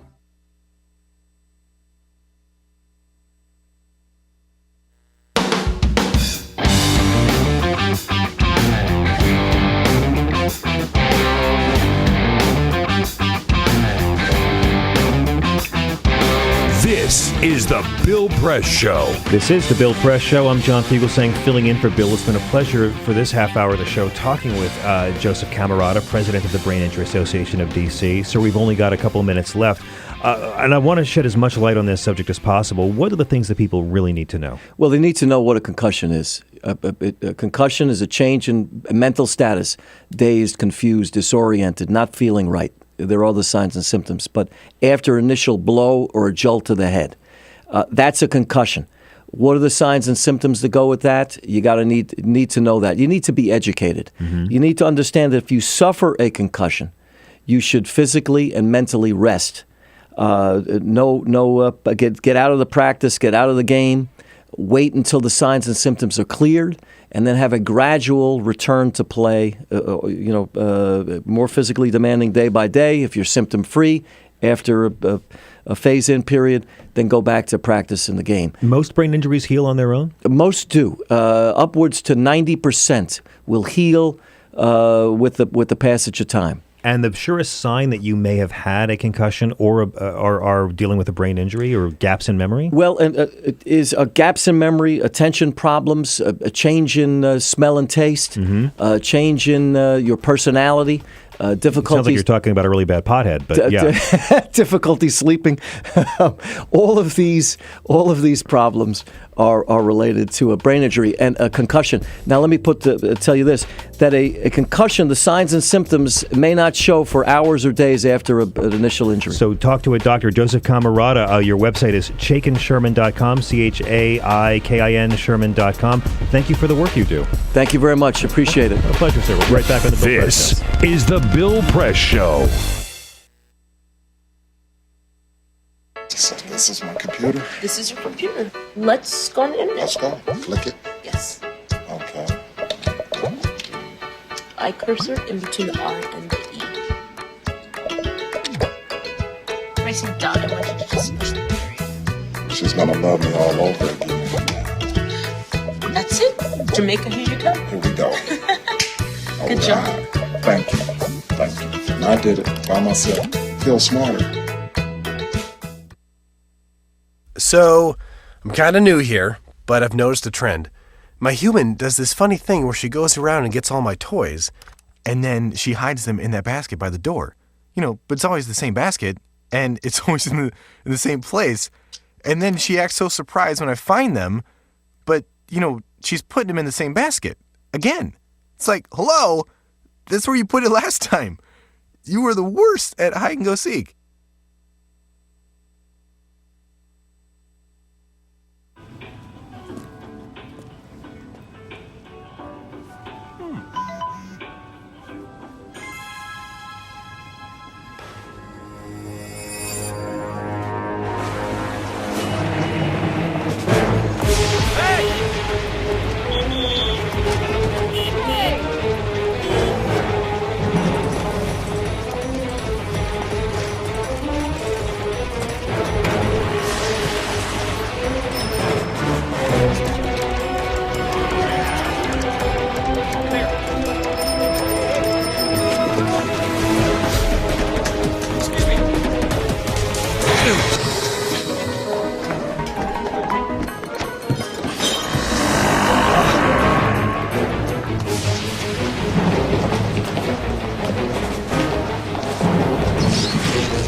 So, same time next week?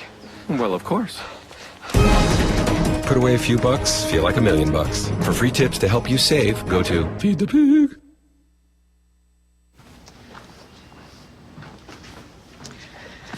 All right. I know this isn't any fun to talk about, but we should. Okay. So who's going to do what? I'll pack the dead batteries. Great. I'll only put what I don't need into a duffel bag.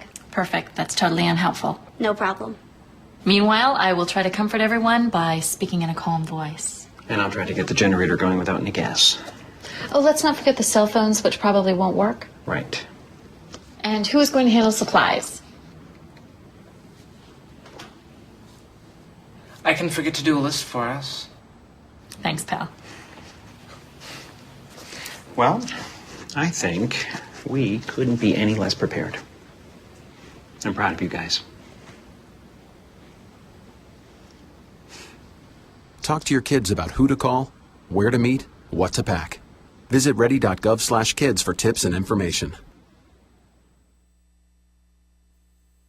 Hey, thanks for stopping by. You know, I followed your character since the first episode. I'm a big fan. Big fan. Thank you. And listen, your storyline, it makes for incredible TV drama. Thing is, your drug use is very adult content. Too adult for the kids. So I'm gonna have to block you. Oh, man. Yeah. Well, have a good one. You're a nice lady.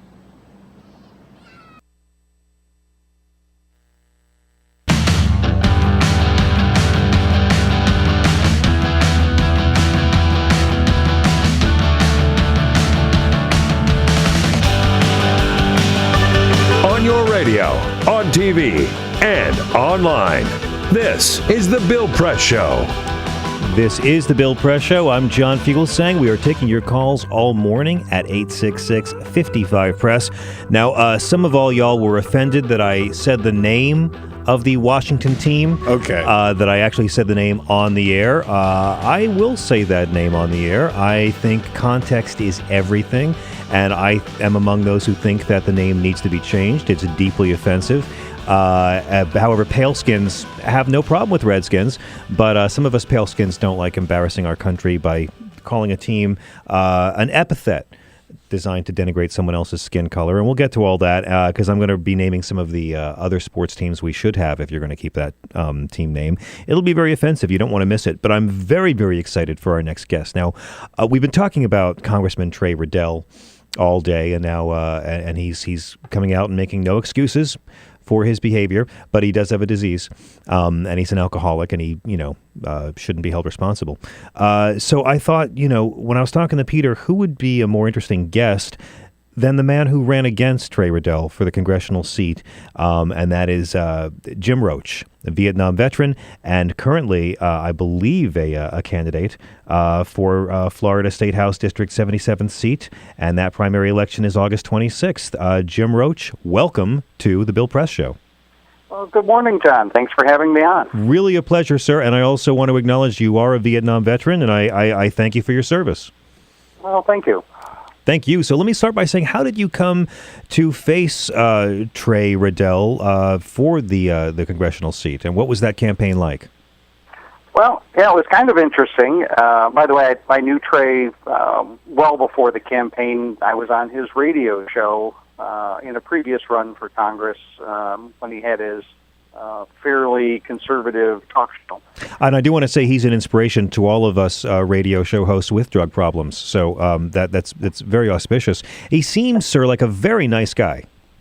He is. Him and his wife are very nice. For the last 5 years, I've known him 5 or 6 years, never had any idea that he had a drug or alcohol problem. But he wasn't a close friend, and obviously he does have that type of problem. And, who knows how much of a problem it really is. I mean, getting caught is the first step to admitting you have a problem, whether it's been a problem or not. It seems like he didn't have a problem until he got caught. But he all I know is what I've seen on the news and from his Twitter feed. And while I disagree with him on positions, it seems like you two gentlemen had a rather positive campaign against each other. Is that fair to say? Yes. Obviously, we are at opposite ends of the political spectrum, but he was always polite, to me, and he didn't show up at a few events, but I think that was because I did better than him in some of the debates, and towards the end, he figured to get elected, he might not want to show up. Wow, a Florida Republican ducking debates. I'm a bit shocked. Can you tell me, sir, what were the biggest distinguishing features between your platform and the issues you were fighting for, and the issues that Mr. Radel was fighting for? Well, he's very conservative, very limited government, and the federal government's bad no matter what they do, and taxes are bad. And I was the only person in Southwest Florida, I think, that actually read the entire Affordable Care Act and understood how it worked and what it did. That was one of our biggest differences. He did and still does not like anything to do with the Affordable Care Act or any government controlled health care. Well, and the only real distinguishing thing he's fought for in his Twitter feed, seemingly, the only policy position he boldly stakes out is that we need to have 40 more votes to repeal the Affordable Care Act. I'm curious if you think that was a deciding factor in your campaign. Oh, it was. At the time, and it's typical. If you pick a subject that takes more than a soundbite to explain, it's never a good thing, especially in this area where the Republicans outnumbered the Democrats by 17%, and without the opportunity to explain it, which is now beginning to come around that the law is in place. We have one of the highest uninsured rates in the state, so now that people are getting their insurance cheap, they're singing a little bit different tune. But back then, it was he had sound bites and I had a 20-minute explanation, and of course, that wasn't a good way to do it. Say no more. I understand. Believe me, as a comedian, I understand how hard it is to distill the positives of the ACA down to a soundbite level. So, what do you think of the mess he's found himself in, sir? You don't seem like one to gloat, but considering that he is someone who was recently fighting to have people kicked off the welfare rolls if they failed drug tests, do you think that it's particularly egregious he was engaging in this kind of behavior? Well, yes, of course.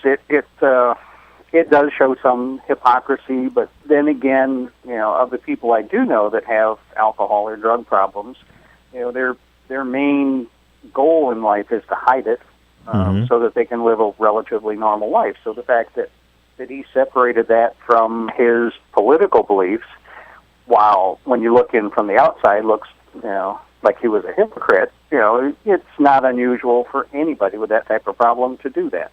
So it's, obviously disappointing to all of his constituents, but not surprising. One thing to his credit that I'd like to bring up to you, sir, and again, if you're just tuning in, we're talking to former congressional candidate Jim Roach, the Vietnam veteran who ran against Trey Radel for the congressional seat in Florida. I was in your beautiful state just last week working on a documentary for PBS, and I spent some time in the Blackwater State Prison talking with inmates about mandatory minimum sentencing laws. Now, to Mr. Radel's credit, this is something he's come out and opposed. Can you explain to our viewers what Florida's mandatory minimum sentencing laws do? Oh, they're pretty tough, and actually, I'm glad you brought that up. As a Vietnam veteran, a lot of the veterans move to Florida. They have PTSD problems, and in Florida, if you have as little as 20 grams of marijuana or any amount of cocaine, even residue anywhere, that's a felony, and they take away your right to vote. And Florida has one of the highest numbers of not only veterans, but drug users that for casual amounts of drugs that would be a misdemeanor in Washington, D.C., we take away their right to vote in Florida. So we have some pretty strict felony laws, and I don't think a lot of people realize that when you hit that felony level, Florida is one of only 12 states that take away your right to vote and don't give it back after you get out of jail and you're off probation. It's a pretty tough state on law. It is, and it's worth pointing out that while prisoners who are incarcerated aren't allowed to vote, they are counted as residents for the purpose of the census for those counties to get more funds. So it's actually, their incarceration is being exploited to get more money from the federal government. And what's particularly egregious in the case of this one gentleman I interviewed in prison last week, sir, he was a first-time offender who was set up in a sting operation, and he had cocaine on him, completely nonviolent, and the judge was forced to sentence him to 20 years for a first-time offense. And the judge said on the stand he didn't think it was appropriate, but he was powerless because of these mandatory laws. Yes, we have quite a conservative legislature here in Florida, and they have had control, overwhelming control, even veto-proof control on the conservative side. And so we have some pretty tough laws that, hopefully when I get to the State House, I can soften those up a little bit. Because it doesn't make sense to put somebody in jail and spend all that money when they could be going to work and going to rehab. Exactly, and most of these people would like to be out in the country, paying taxes, being part of their local economies. And one thing we don't talk about with incarceration rates, has really hit Florida hard, is how it tears apart families and communities. And then you've got families going on public assistance, and the incarceration costs the taxpayers a lot more than they realize. Do you find, sir, that you're finding your constituents increasingly progressive when it comes to social justice issues like this in Florida? Yes, they are. I live in Cape Coral, and it's a fairly conservative area, but we're finding that medical marijuana now is that's on my slate of things to try to push through during my campaign, and I'm amazed at the overwhelming number of people that are just fine with that, where 10 or 15 years ago it was still the evil gateway drug. Mm-hmm, exactly, as opposed to beer, which has never led to anything harder. Right. Mr. Roach, can you tell us about the campaign you're engaged in now? Well, I'm in of course, a primary election against a young first-time elected official that my opponent, and I don't like to talk about him a lot, but he was a staffer for a long time with Charlie Christie, who was our governor, as a Republican who's now a Democrat running for governor again. And, we just haven't had good representation here. We have a good staffer as our representative. So I felt when enough people came to me, it was time to run for office. And in this area, I'm very well known. I'm president of our local Pine Island Chamber of Commerce, and involved in lots of community groups. So when enough people asked, I decided to jump in. And there's just a lot of things in Florida that I think need some common sense regulation. We have an unusual law that, if I buy a boat or you buy a boat down here, you pay 6% sales tax. But if you're a multimillionaire and you buy a $3 million yacht in Florida, you don't pay sales tax on it over $300,000, and it's deductible anyway. So why do they care? But we have some odd laws that don't seem to favor the average person. In America, you don't say. As George Carlin said, our nation was begun by slave owners who want to be free. Jim Roach has a Facebook page. It's called Jim Roach for FL House 77. Sir, I want to thank you for calling into the Bill Press Show. It's a real pleasure. It's always a pleasure to meet a Vietnam veteran fighting for progressive causes, and I wish you the best in your campaign. Well, thanks a lot, Don. It was great talking to you. Thank you, sir. Have a great morning. And we'll be right back taking your calls on The Bill Press Show. This is The Bill Press Show.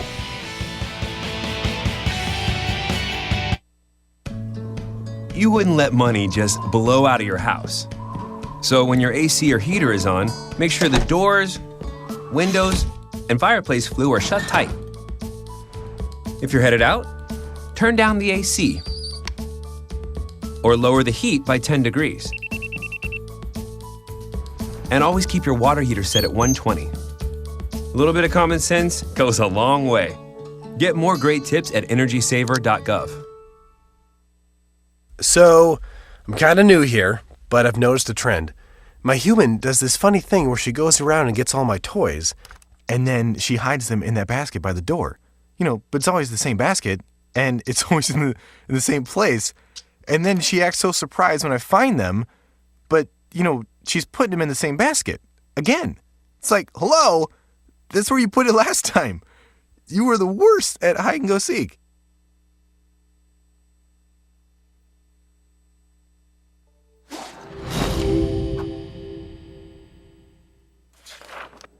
In 1920s America, the Great Depression effectively erased consumer demand. Struggling manufacturers needed new ways to get people buying again.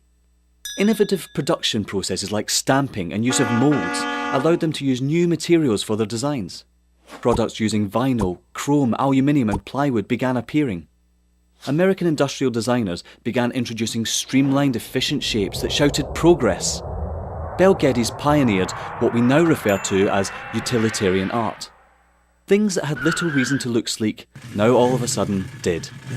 At the 1939 World Fair featuring Bel Geddes' immensely popular Futurama exhibit, a new era of American industrial design proudly claimed to be building the world of tomorrow. Americans found great positivity in these futuristic forms. Yay. Things were looking up. American industrial designers realised that by making objects look great, people simply wanted them more. From cars to kitchen appliances, the most influential society on earth was spending money again. Mass consumption had arrived. Advertisers finally had lots to talk about. Personal taste could be expressed through the things you bought. Style became equally as important as function. Chair designers like Eames and Saarinen didn't just design seating, they created desirable lifestyles. People behind the products suddenly were stars. Everyone wanted to know who they were.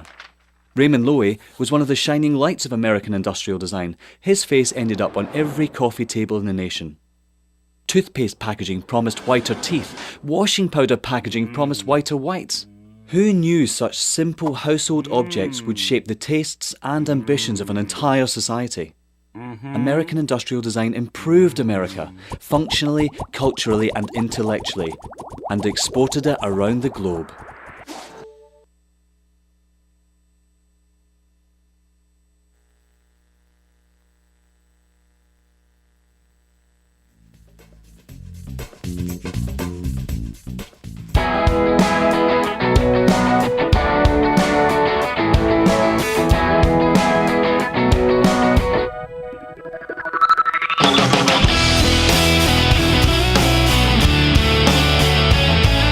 This is the Bill Press Show.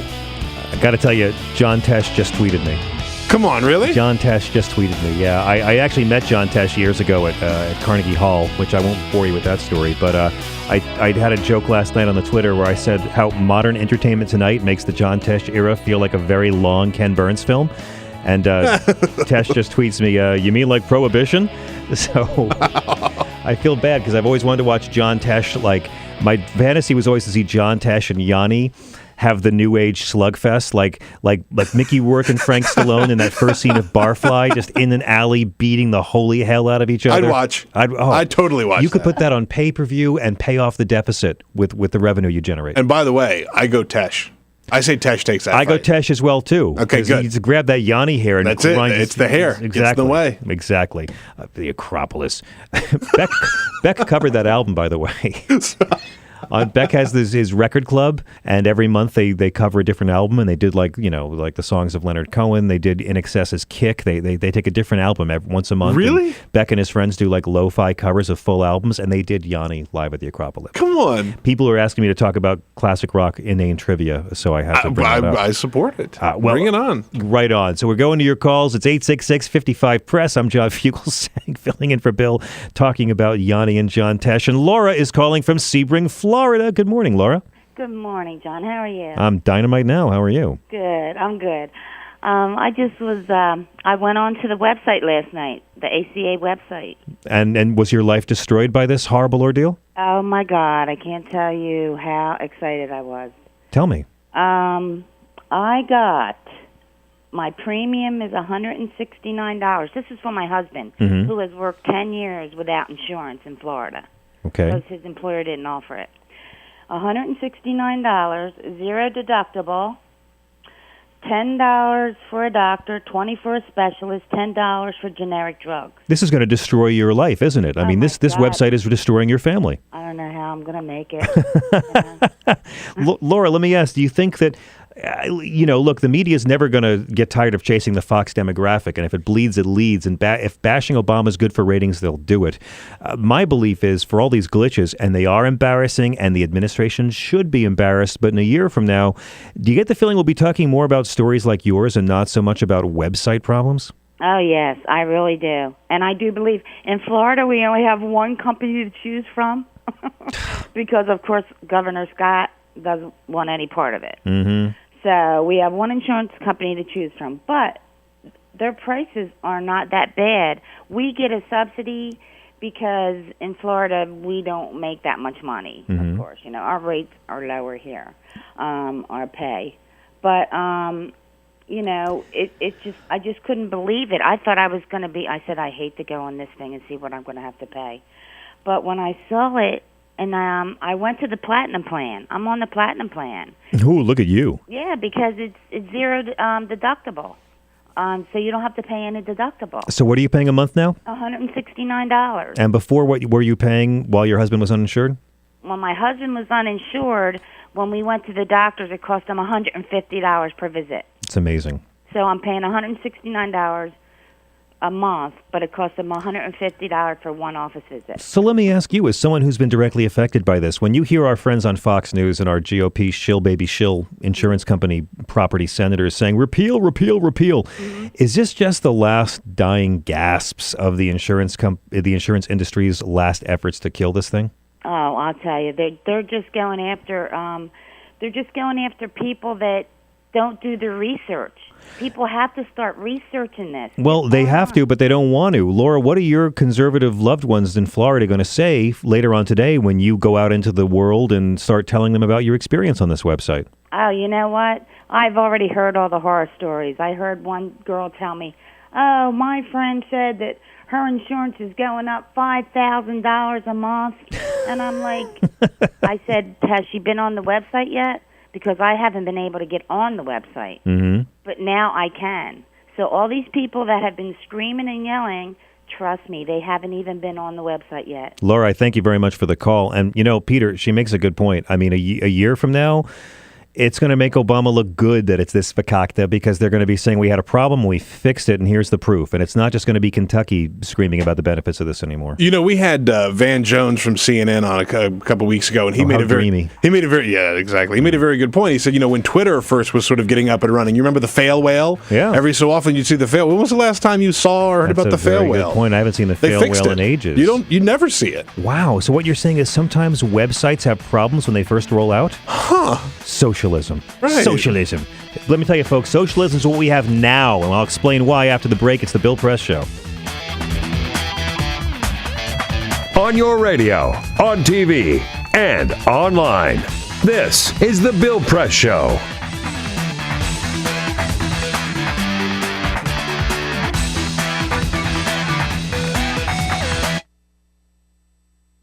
It is possible to read the history of this country as one long struggle to extend the liberties established in our Constitution to everyone in America. In other words, who, according to our laws and culture, gets to be considered a person? The law creates legal personhood, and movements create law and change culture. So, how have the courts passed laws to shape our culture? That history goes way back before Citizens United.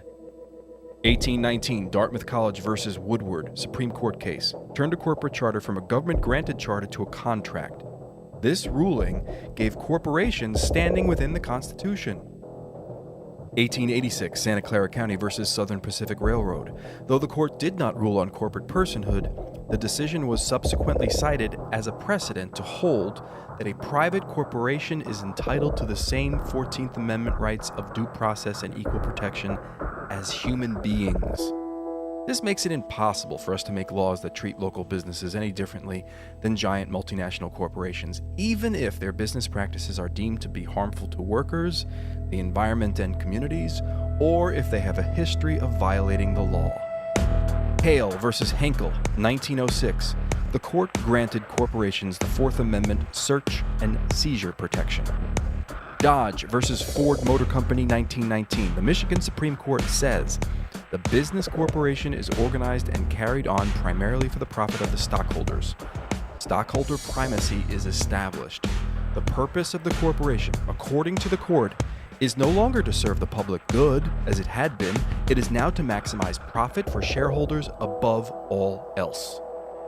Pennsylvania Coal Company versus Mahon, 1922. Corporations get the Fifth Amendment takings clause, meaning if you pass a regulation that impacts a corporation's ability to make a profit, that is deemed a taking, and they can sue for the right to future profits lost. This creates a chilling effect, and local and state governments become much more hesitant to pass laws in the public interest for fear that corporations can claim loss of potential profits that cities and states will be on the hook to pay. Buckley versus Vallejo, 1976. The Supreme Court rules that spending money to influence elections is protected under the First Amendment, in effect saying that money is speech. Citizens United versus Federal Election Commission, 2010. Today, the Supreme Court of Chief Justice John Roberts declared that because of the alchemy of its 19th century predecessors in deciding that corporations had all the rights of people, any restrictions on how these corporate beings spend their money on political advertising are unconstitutional. The court's ruling threatens to undermine the integrity of elected institutions across the nation. It's a rejection of the common sense of the American people.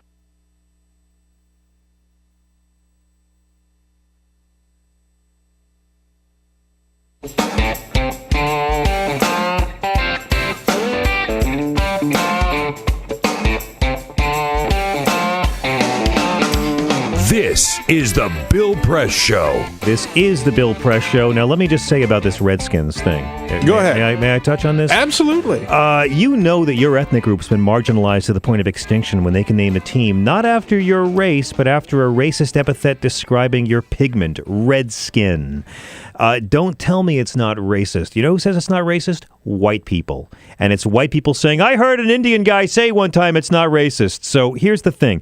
You will never turn on SportsCenter and see the Harlem Darkies taking on the Kennebunkport pasty-faced, white-bread, blue-eyed devil honkies. And I think you should. If we're going to keep Redskins, we need to have the Hate League. Live at the Slur Dome, we'll see the Belfast Drunken Alcoholic Irish Mix taking on the Tijuana Spicks, going on to face the winner of the Final Four matchup between the Provincetown Big Butch Birkenstock-wearing Bulldyke Bitches and the Athens Boy Humpers, going on to face the Tel Aviv Zionist media-controlling circumcising Hebrew Yids and the New Delhi Dotheads and the Pakistani Towelheads. Folks, if we're going to have one outrageously racist team, let's go all the way and not just pretend it's not racist because this one minority is too decimated to speak for itself in the public venue.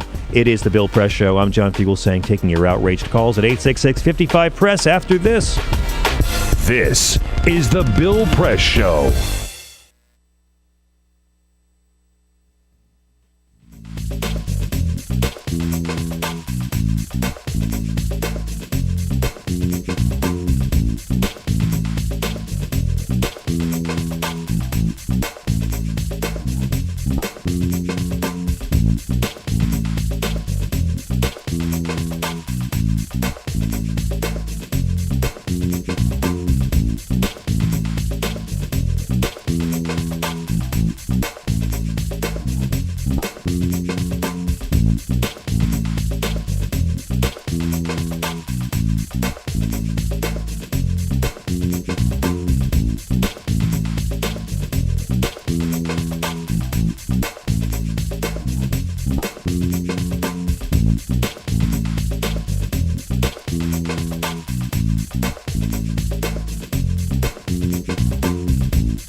Broadcasting around the nation, on your radio, on your TV, and online.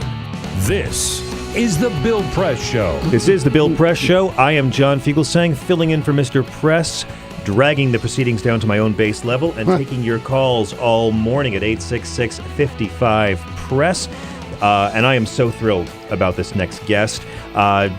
Well, I mean, everyone who cares about politics, who cares about progressive issues, who watches TV news and considers themselves an informed voter knows the great Democratic Congressman from Kentucky. You're John Yarmuth. Good morning. Good morning, John. Great to be here. So nice to meet you in person, sir. Absolutely. Likewise. You've had a fascinating career. You began your life as a Republican, became a Democrat, and then became one of our greatest progressive voices.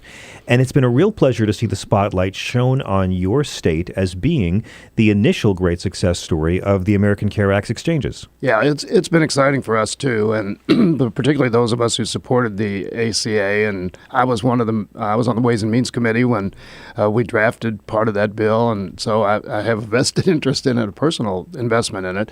But yeah, it's good to see us number one in something other than basketball, but we take basketball and bourbon. But the governor deserves all the credit in the world. Governor Steve Beshear embraced the law very early on, made a determination: we're going to accept the expansion of Medicaid. We're going to take the $60 million in federal funds, and we're going to develop the best exchange that we can possibly do. And it's been phenomenal. We've had more than 400,000 people, that's a tenth of the entire population of the state, visit the site. We've had almost 400,000 people who have actually set up accounts and begun the process of analyzing their needs. We have 50,000 people who now have insurance that didn't have it a month ago or a month and a half ago. And we have about 1,000 businesses that have actually started the process of finding insurance for their employees. So it's been a wonderful, wonderful experience. And, we're getting, some people are going to be hurt by the law. There's no question about it. Some people have to pay more for their coverage. But by and large, so many people are benefiting from this law in my state and around the country. I got to say, I could be wrong, but it almost sounds like, sir, you're implying that a government program is improving the lives of people, including rural Americans. Are you suggesting that? Imagine that. Well, let's get the tough stuff out of the way Sure. then, because you brought it up. Some people are going to be having it tougher. Some people will be paying more, and this is in direct opposition to what the president told us 3 years ago, and it's really what he's taking all the heat for right now. How do you respond when people walk up to you and say, Barack Obama promised us that we could keep our own crappy plans that didn't take care of any kind of real coverage, and now I want my crappy plan back that doesn't even count as insurance anymore? Well, first of all, I'm like many other people in Congress who have been dealing with this issue. We never heard anybody say they liked their insurance company or liked their plan. That was something foreign to us. But those some of us, senators really like insurance companies, but we'll save that for later. Exactly. Those of us who, Humana's based in my district, so and they're a great corporate citizen. That's so, my mother's plan. Yeah. But we knew when the president said that, first of all, he was responding to a question, to a charge that employers were going to drop their coverage. Mm-hmm. And so his initial comment was made in response to that. No, if your employer, there's nothing in the law that basically will force your employer to give up coverage, and you can have to give it up. We knew that you never make a statement like that because it cannot be true for 100% of the people, and it can come back and bite you. Because what he knew, excuse me, still fighting. Can we get some water for the congressman, by the way? It's great that we gave you. We only serve black coffee and whiskey, so I hope that wasn't. The whiskey should be good. Well, it's he's from Kentucky. It's right, bourbon. Of course. It's bourbon. So. I have a hat that says "Just Add Bourbon." Perfect. So what he meant was that to the extent that the choice is under your control, nothing in the law is going to take that choice, that option away from you. Mm-hmm. But everybody knows that insurance companies routinely cancel coverage. They routinely raise your prices. They routinely change the benefits. And that was going to happen without regard to anything that's in the law. So what I would say consistently, I'm not sure that I said it every time, but for most of the time was, look, to the extent that you have control, nothing in the law will force you to give up coverage. And that was true. And the president, when the president spoke, he was saying was actually true, but we knew that it could be misinterpreted more broadly. Right. And that's what's happened, and it's unfortunate. And unfortunately, it took you about a minute to explain that. Exactly. Which is about 50 seconds too long in our media culture. Exactly. 9.8 seconds is the average soundbite. You're kidding, really? Yeah. Wow. 30 years That's ago, it was fascinating. 43 seconds. And 30 years ago, TV news, the average soundbite was 43 seconds. It's now 9.8, which has been one of the big problems in talking about healthcare, period. Because you can say death panel, you can say government takeover, you can say socialized medicine, you can say all those things in 9 seconds, but you can't really explain anything about it. And this is one of my critiques of the Democratic Party, is that consistently there's been a problem with messaging. For example, I think the president would have had a much easier time that whole year if instead of talking about health care reform, we'd use the phrase health insurance reform. Everyone likes their doctor. No one likes their insurance company. And if it had been called health insurance reform, would there have been a danger he would have faced even more heat from the big insurance companies? I shouldn't even admit this, but then Speaker Pelosi asked me in early 2009 to coordinate messaging for the Democrats on health care. And You can admit it. I think by and large you did a great job. Nobody did what I suggested, but one of the things that I found, because I talked about healthcare reform for 5 hours or 6 hours every day for 14 months, did more than 100 national media appearances, and a lot of them on Fox News. Healthcare is unlike any other issue that we deal with, in that everybody's concerned. Everybody's healthcare situation is unique, and everybody is primarily concerned with what it means to them and their family, which they should be. So it's not like energy legislation where you can say your utility bill is going to go up 5% or your gas prices are going to do this. People want to know how it affected them. Well, that's an impossible thing to message. Right. And at least in a mass way.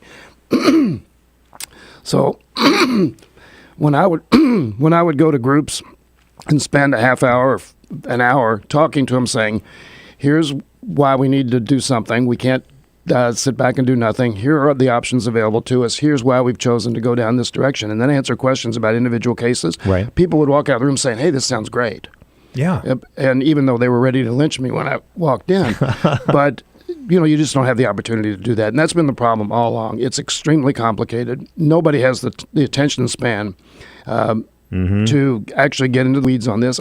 David Gregory was on the Meet the Press the other day. I was furious with him, as I often am, because I don't think he ever moves a conversation in any meaningful direction. But he had Nancy Pelosi on. But that might imply bias if he moved the conversation in a meaningful exactly. direction. So he was talking to Pelosi, and she was trying to get into a little bit of detail. And he said, well, we don't want to get too much in the weeds on this. Well, healthcare is all about the weeds. It's all about the weeds.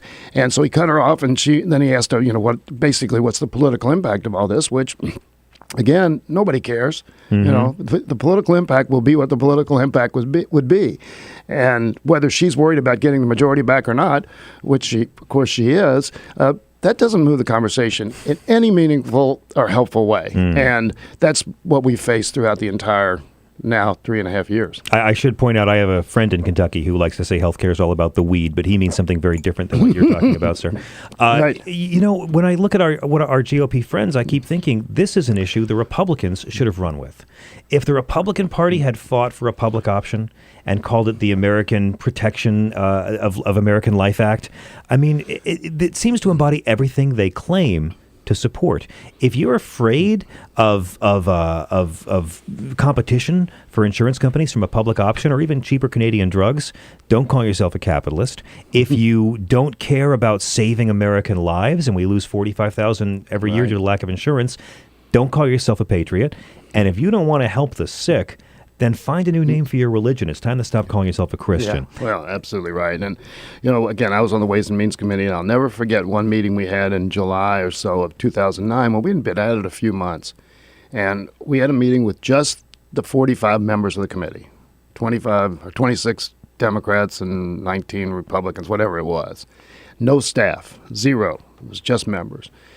And our chairman then asked the Republican side, is there any way we can write a health care bill that any one of you will support? And their answer was just flatly no. Anyway, so then they would say, well, we'd like to see this and this and this. I'm sorry, sir, but I have to ask why. Are they just shills for the insurance industry? This all goes back to, I think in this case, as in others, they had that meeting the night or the eve of the inauguration in 2009, the House Republicans, saying we're not going to help President Obama get anything done. Mitch McConnell said the same thing on the Senate side. When they all met at the ground round. And and I think that was part of it. And so they'd say, well, we'd like to see this in the bill, and we're concerned about this. And well, if we do that, would you vote for it? No. So it was like they never wanted to help. They have no interest in health care. They've never advanced a plan since then, either then an alternative or since then. All they talk about is competition, which the ACA is based on. That's all it is. And tort reform. That's all they talk about. Yeah, it's not the liberal solution. The liberal solution was single payer. That evil socialism all of our capitalist allies overseas enjoy. And I'm a strong supporter. I've been a co-sponsor of John Conyers' single payer bill, HR 676. Well, it's just economically the smartest way we could go. Sure. And you look at, for instance, the numbers that came out yesterday. We had zero growth in the cost of Medicare over the last 3 years. Zero. I mean, it's a very efficient system. And actually, we had negative growth in Medicaid over the last 3 years in cost. Is any of this is because of the $700 billion in Medicare waste and fraud that was cut out by the ACA that Paul Ryan included in his budget? Yes, exactly. Well, a lot of it's ACA, and some of it's recession based. But we're out of the recession now, even though we don't have a robustly growing economy. We are growing, and the costs are still staying level. There's no increase. And people are being smarter. Accountable care organizations, which were promoted by ACA, are having an effect. Laws against readmission into hospitals are having an effect.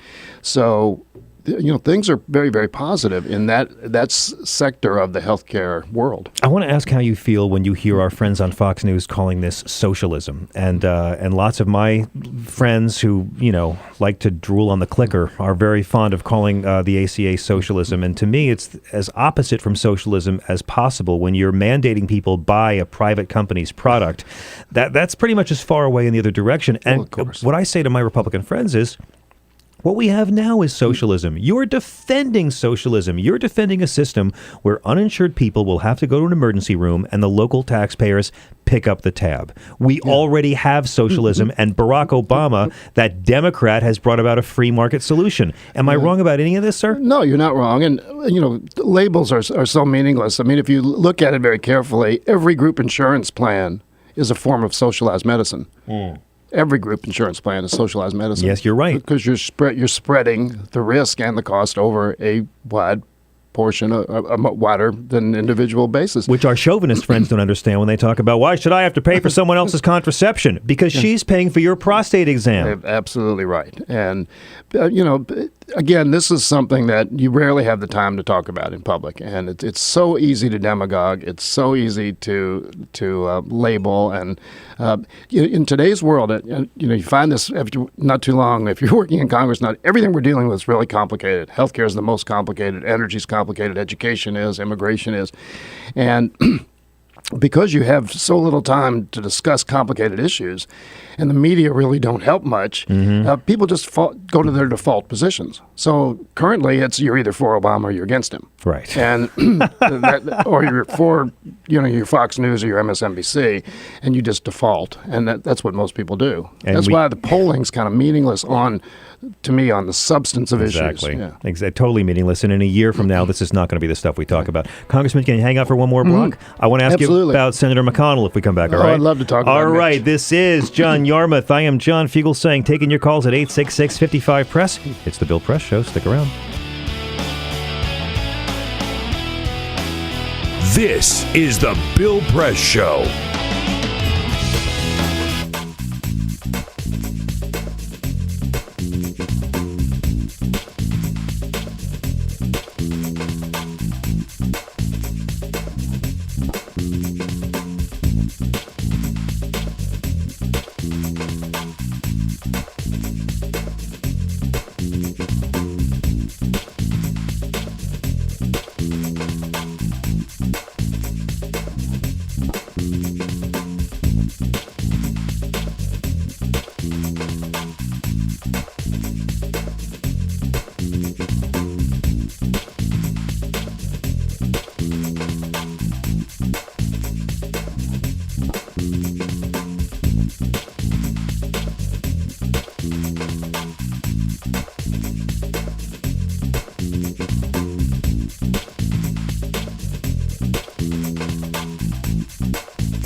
This is the Bill Press Show. This is the Bill Press Show. This is not Led Zeppelin, I don't think, but an incredibly clever facsimile thereof. I'm John Fugelsang, filling in for Bill, taking your calls at 866-55-PRESS. Congressman John Yarmuth of Kentucky, you're here in studio, and I watch a lot of Fox News because I'm a thinker, and I'm really deep that way. And it seems to me that they've sort of realized that the real panic about the ACA is that it's going to lead to the dreaded single-payer system. If we began, instead of saying single-payer, saying Medicare for all, would that boogeyman disappear in about a day? I think so. And actually, I think one of the big mistakes that we made early on, the White House took public option off the table. What we should have done was made a Medicare, had a Medicare option for anybody, where you could have bought into Medicare. It would have brought healthier, younger people into Medicare, which would have made it more stable financially. And that would have been wildly popular, because there is no more popular program than Medicare. It polls near 80% approval. And that was a big mistake. But I'm convinced that within 5 to 10 years, we will have a major campaign for single payer, and it will be led by businesses. So in other words, capitalism will lead us to socialized medicine. That's it. Well put. Because socialized medicine is very good for capitalism. It is. And, Humana's based in my district. 80% of Humana's $40 billion a year in revenue right now is administering government programs. And all of its profit, because their commercial business is not profitable. Those takers. Yeah. So everybody says, well, it's going to be government taker. Well, it's about 8,000 jobs in my district that are basically, Humana's a government subcontractor. And, so they'll do real well because they know how to administer government programs. If we had Medicare for everybody, their business would just skyrocket. Yeah, the people say you don't want a government bureaucrat between you and your doctor, but these are the same people who do want a profit-driven insurance company between them and their doctor. You fools. We only have a couple minutes, sir, but I got to ask about Senator Mitch McConnell, because it seems like he's really doubling down on opposing the ACA as part of his reelection bid in a state where the ACA is more popular than any other state. It's funny. We polled, when I campaigned last year, we polled and asked people in Kentucky, do you support or oppose the Affordable Care Act? It was 55 to 40 support. Then we asked if you support or oppose Obamacare, and it flipped. So names mean a lot, but the law is becoming more and more popular every day because people are having great experiences and finding affordable coverage for the first time. Mitch has been as adamant about his opposition to this law as you can be. He always talks about pulling it out root and branch, and so I think people are going to be realizing next summer, if not now, that Mitch has not been honest with them. The American people demand a return to pre-existing conditions. Yeah, well, we're going to have a fascinating campaign. Actually, we already have. Mitch has already spent $8 million in the campaign, and his numbers have actually dropped. He can't get above 42 or 43% in any poll, which for a 29-year incumbent is not a good place to be. His disapproval rating across the state is over 50%, in some places approaching 60. So he's going to have a hard time getting reelected. I don't think he can, actually. He's got the fundraising, though, doesn't he? He does, but there's going to be so much money spent in this campaign, a lot of outside money. nominee. Allison Grimes, who will be the Democratic nominee, is going to have enough money to compete. But again, I don't think what they put up is going to make much difference. Because they're going to be so much outside money. What are the issues that Ms. Grimes will use in her campaign against Senator McConnell? Because it seems like Kentucky could be the one bright spot where you'll actually see a Democrat campaigning for the ACA. Well, she's been cautious about the ACA, and I don't blame her for being cautious because she didn't have to vote for it. She didn't have to campaign for it, and why put herself out there? But, she's expressed concern, but also wants to be supportive. She doesn't want to repeal it. But I think mainly she's going to talk about Mitch as Washington's problem, as kind of the poster boy for Washington's dysfunction. And Congressman, it's such a pleasure to have you on the show. A pleasure to meet you. Can we follow you on Twitter? Oh, sure, absolutely. All right. Yeah, John Yarmuth, absolutely. great state of Kentucky. Thank you, John. What Good a to be joy. with you. Thank you. Peace. We'll be right back. This is the Bill Press Show.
Cars clock.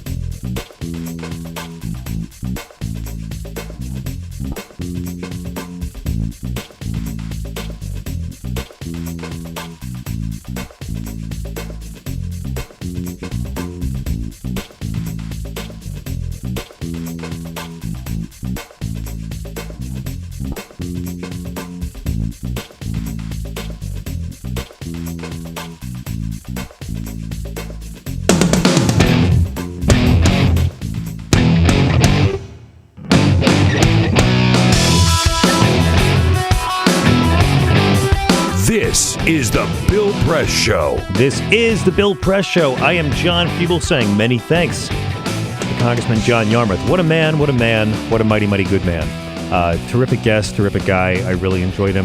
And the only way to follow that up is with, I think, a writer and political comedian of unspeakable brilliance and wit. A man who is as smart as he is funny, a man who can entertain audiences and make you think. We couldn't find that man, so we have Dean Obeidallah calling in. Good morning, Dean. Where's Bill Press? I don't want to speak to John Fugelsang. I can speak to John any day of the week. I want Bill Press. What is going on here? Now, for those they told me Bill Press would be here. I'm out of here. They did. I know. I'm sorry. How dare you, Fugelsang? It's the old bait and hijack switch. A radio show. It's the old bait and switch. It's like when you you're in college and you sign up for the big famous academic professor and get the TA teaching the course. I'm your exactly. TA. Well, at least you're a funny TA. So well, for those who don't know Dean, Dean's one of my favorite comics in all of New York. He is a Muslim. So Sharia law is breaking out all over the Bill Press Show, and I'll creeping Sharia here. I'll be wearing a burqa by the time this is done. I know that's your whole agenda, Dean. Dean's also a member of Laughing Liberally off Broadway. He writes for the Daily Beast. You may have read his stuff on CNN.com.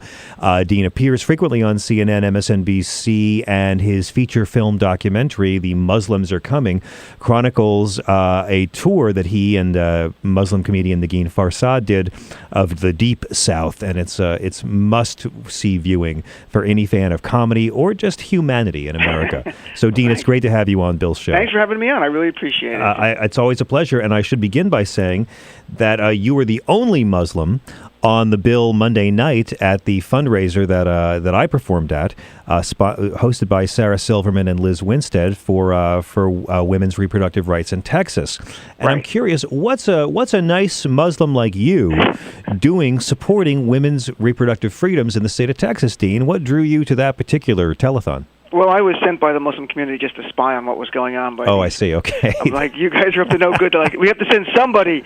Dean, you look white. Why don't you go? You were infiltrating. I got it. I went back. I reported that these damn women, not only do they want to drive, they want to control their own bodies. What is going on? I mean, the people in Saudi and Texas who run things are really going to be upset because, to me, they're cut from a very similar cloth, frankly, which is controlling women in every way possible. And just so it's clear, women not be able to drive has nothing to do with Islam. Just so I don't want anyone out there thinking that has something to do with the faith. It doesn't. There's every other country in the world, including Muslim ones, women drive. It has nothing. It has to do with controlling women. Yep. The same thing the right-wing Republicans want to do in America, controlling women on contraception and over your own reproductive rights. Exactly. So it's the same mindset. It's men saying, women, do what we want you to do. We're going to justify it in our own twisted view of our faith.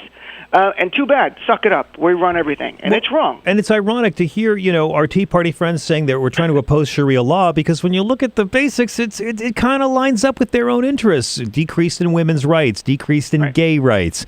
And Dean, I want to run something past you because we talk about religion a lot, and I dream of doing a tour with you one day, and with a Jewish comic and an atheist comic, we can all walk into a bar together. I won't work with an atheist, but okay. Okay. Well, yes, you have worked with atheists. I know. But I wanted to ask you about this because I have this conversation with atheists all the time who say, well, religion is responsible for all the violence and war and rape and murder, and I'm like, no. You don't mean all religion. The overwhelming majority of moderate, conservative, and liberal Christians, Jews, and Muslims are getting along just fine right now. It is the extreme conservative, far right-wing fundamentalist Christians, Jews, and Muslims that are making life really interesting. And I have this little formula of the 5 things that all fundamentalists share, and I want to run them by you if I could, because I've noticed across the boards there's 5 things that every religion's fundamentalist wing have in common. And number 1 is, of course, suppression of women. The more conservative your faith is, the more women are second-class citizens. Do you find that's true in Islam, Judaism, and Christianity? I think you see it with... I'm not sure if it's specific to the faiths, because I wonder in Eastern religion, countries that Eastern religion dominate in Asia, if we have the same sexism and gender discrimination that we have here now. But certainly there is that. Sometimes it's overt, like Saudi women can't drive, or it's subtle. I mean, like in the United States right now, we have the most female CEOs of Fortune 500 companies. You know how many? 20 20. That's it. It's the most ever. So 480 companies are run by men. And in America, we pat ourselves on the back for gender equality. We're not even close. I mean, it's ridiculous. It's institutionalized in this nation, just like it is in other countries. Sometimes, again, subtle, sometimes overt. So, yes, I agree. Number one, is there any prizes if I get these all right? Or? Well, it's not really prizes, but I also find that the fundamentalist wings all, they're united by the misogyny. Women are second-class citizens. Then there's the gay thing. The more conservative your faith is, the more upset you are about gays. The sex thing in general, the more conservative your faith is, the more you have all kinds of sex phobias, which blows my mind, because if God didn't like sex, he wouldn't make us cry out his name when it's really hot. And then other religions are inferior to mine. I mean, the more right-wing you are in your faith, the more you look on other religions as just not valid. And finally, violence is okay if my side does it because I speak for God. We see Christians do this when they murder abortion doctors or support preemptive war. We see Muslims do this in terms of terrorism. And to me, if God wanted anyone dead, he'd smite them. That's a good point. And God is, omnipowerful, omniscient, could do all the things with the omnis. Well, and we'll be able to do that. But man has to take it on his own, saying that God has inspired him to do this thing, be it the Crusades, the terrorism today, whatever it might be. And it couldn't be more twisted. I mean, isn't it remarkable? You want to talk to people and go, and shake them and go, what's wrong with you? Do you really think God... Like, I have people who... I wrote an article about Christie this week for the Daily Beast about immigration and about extending benefits to the children of undocumented immigrants, the Dreamers in New Jersey, and giving them in-state tuition benefits.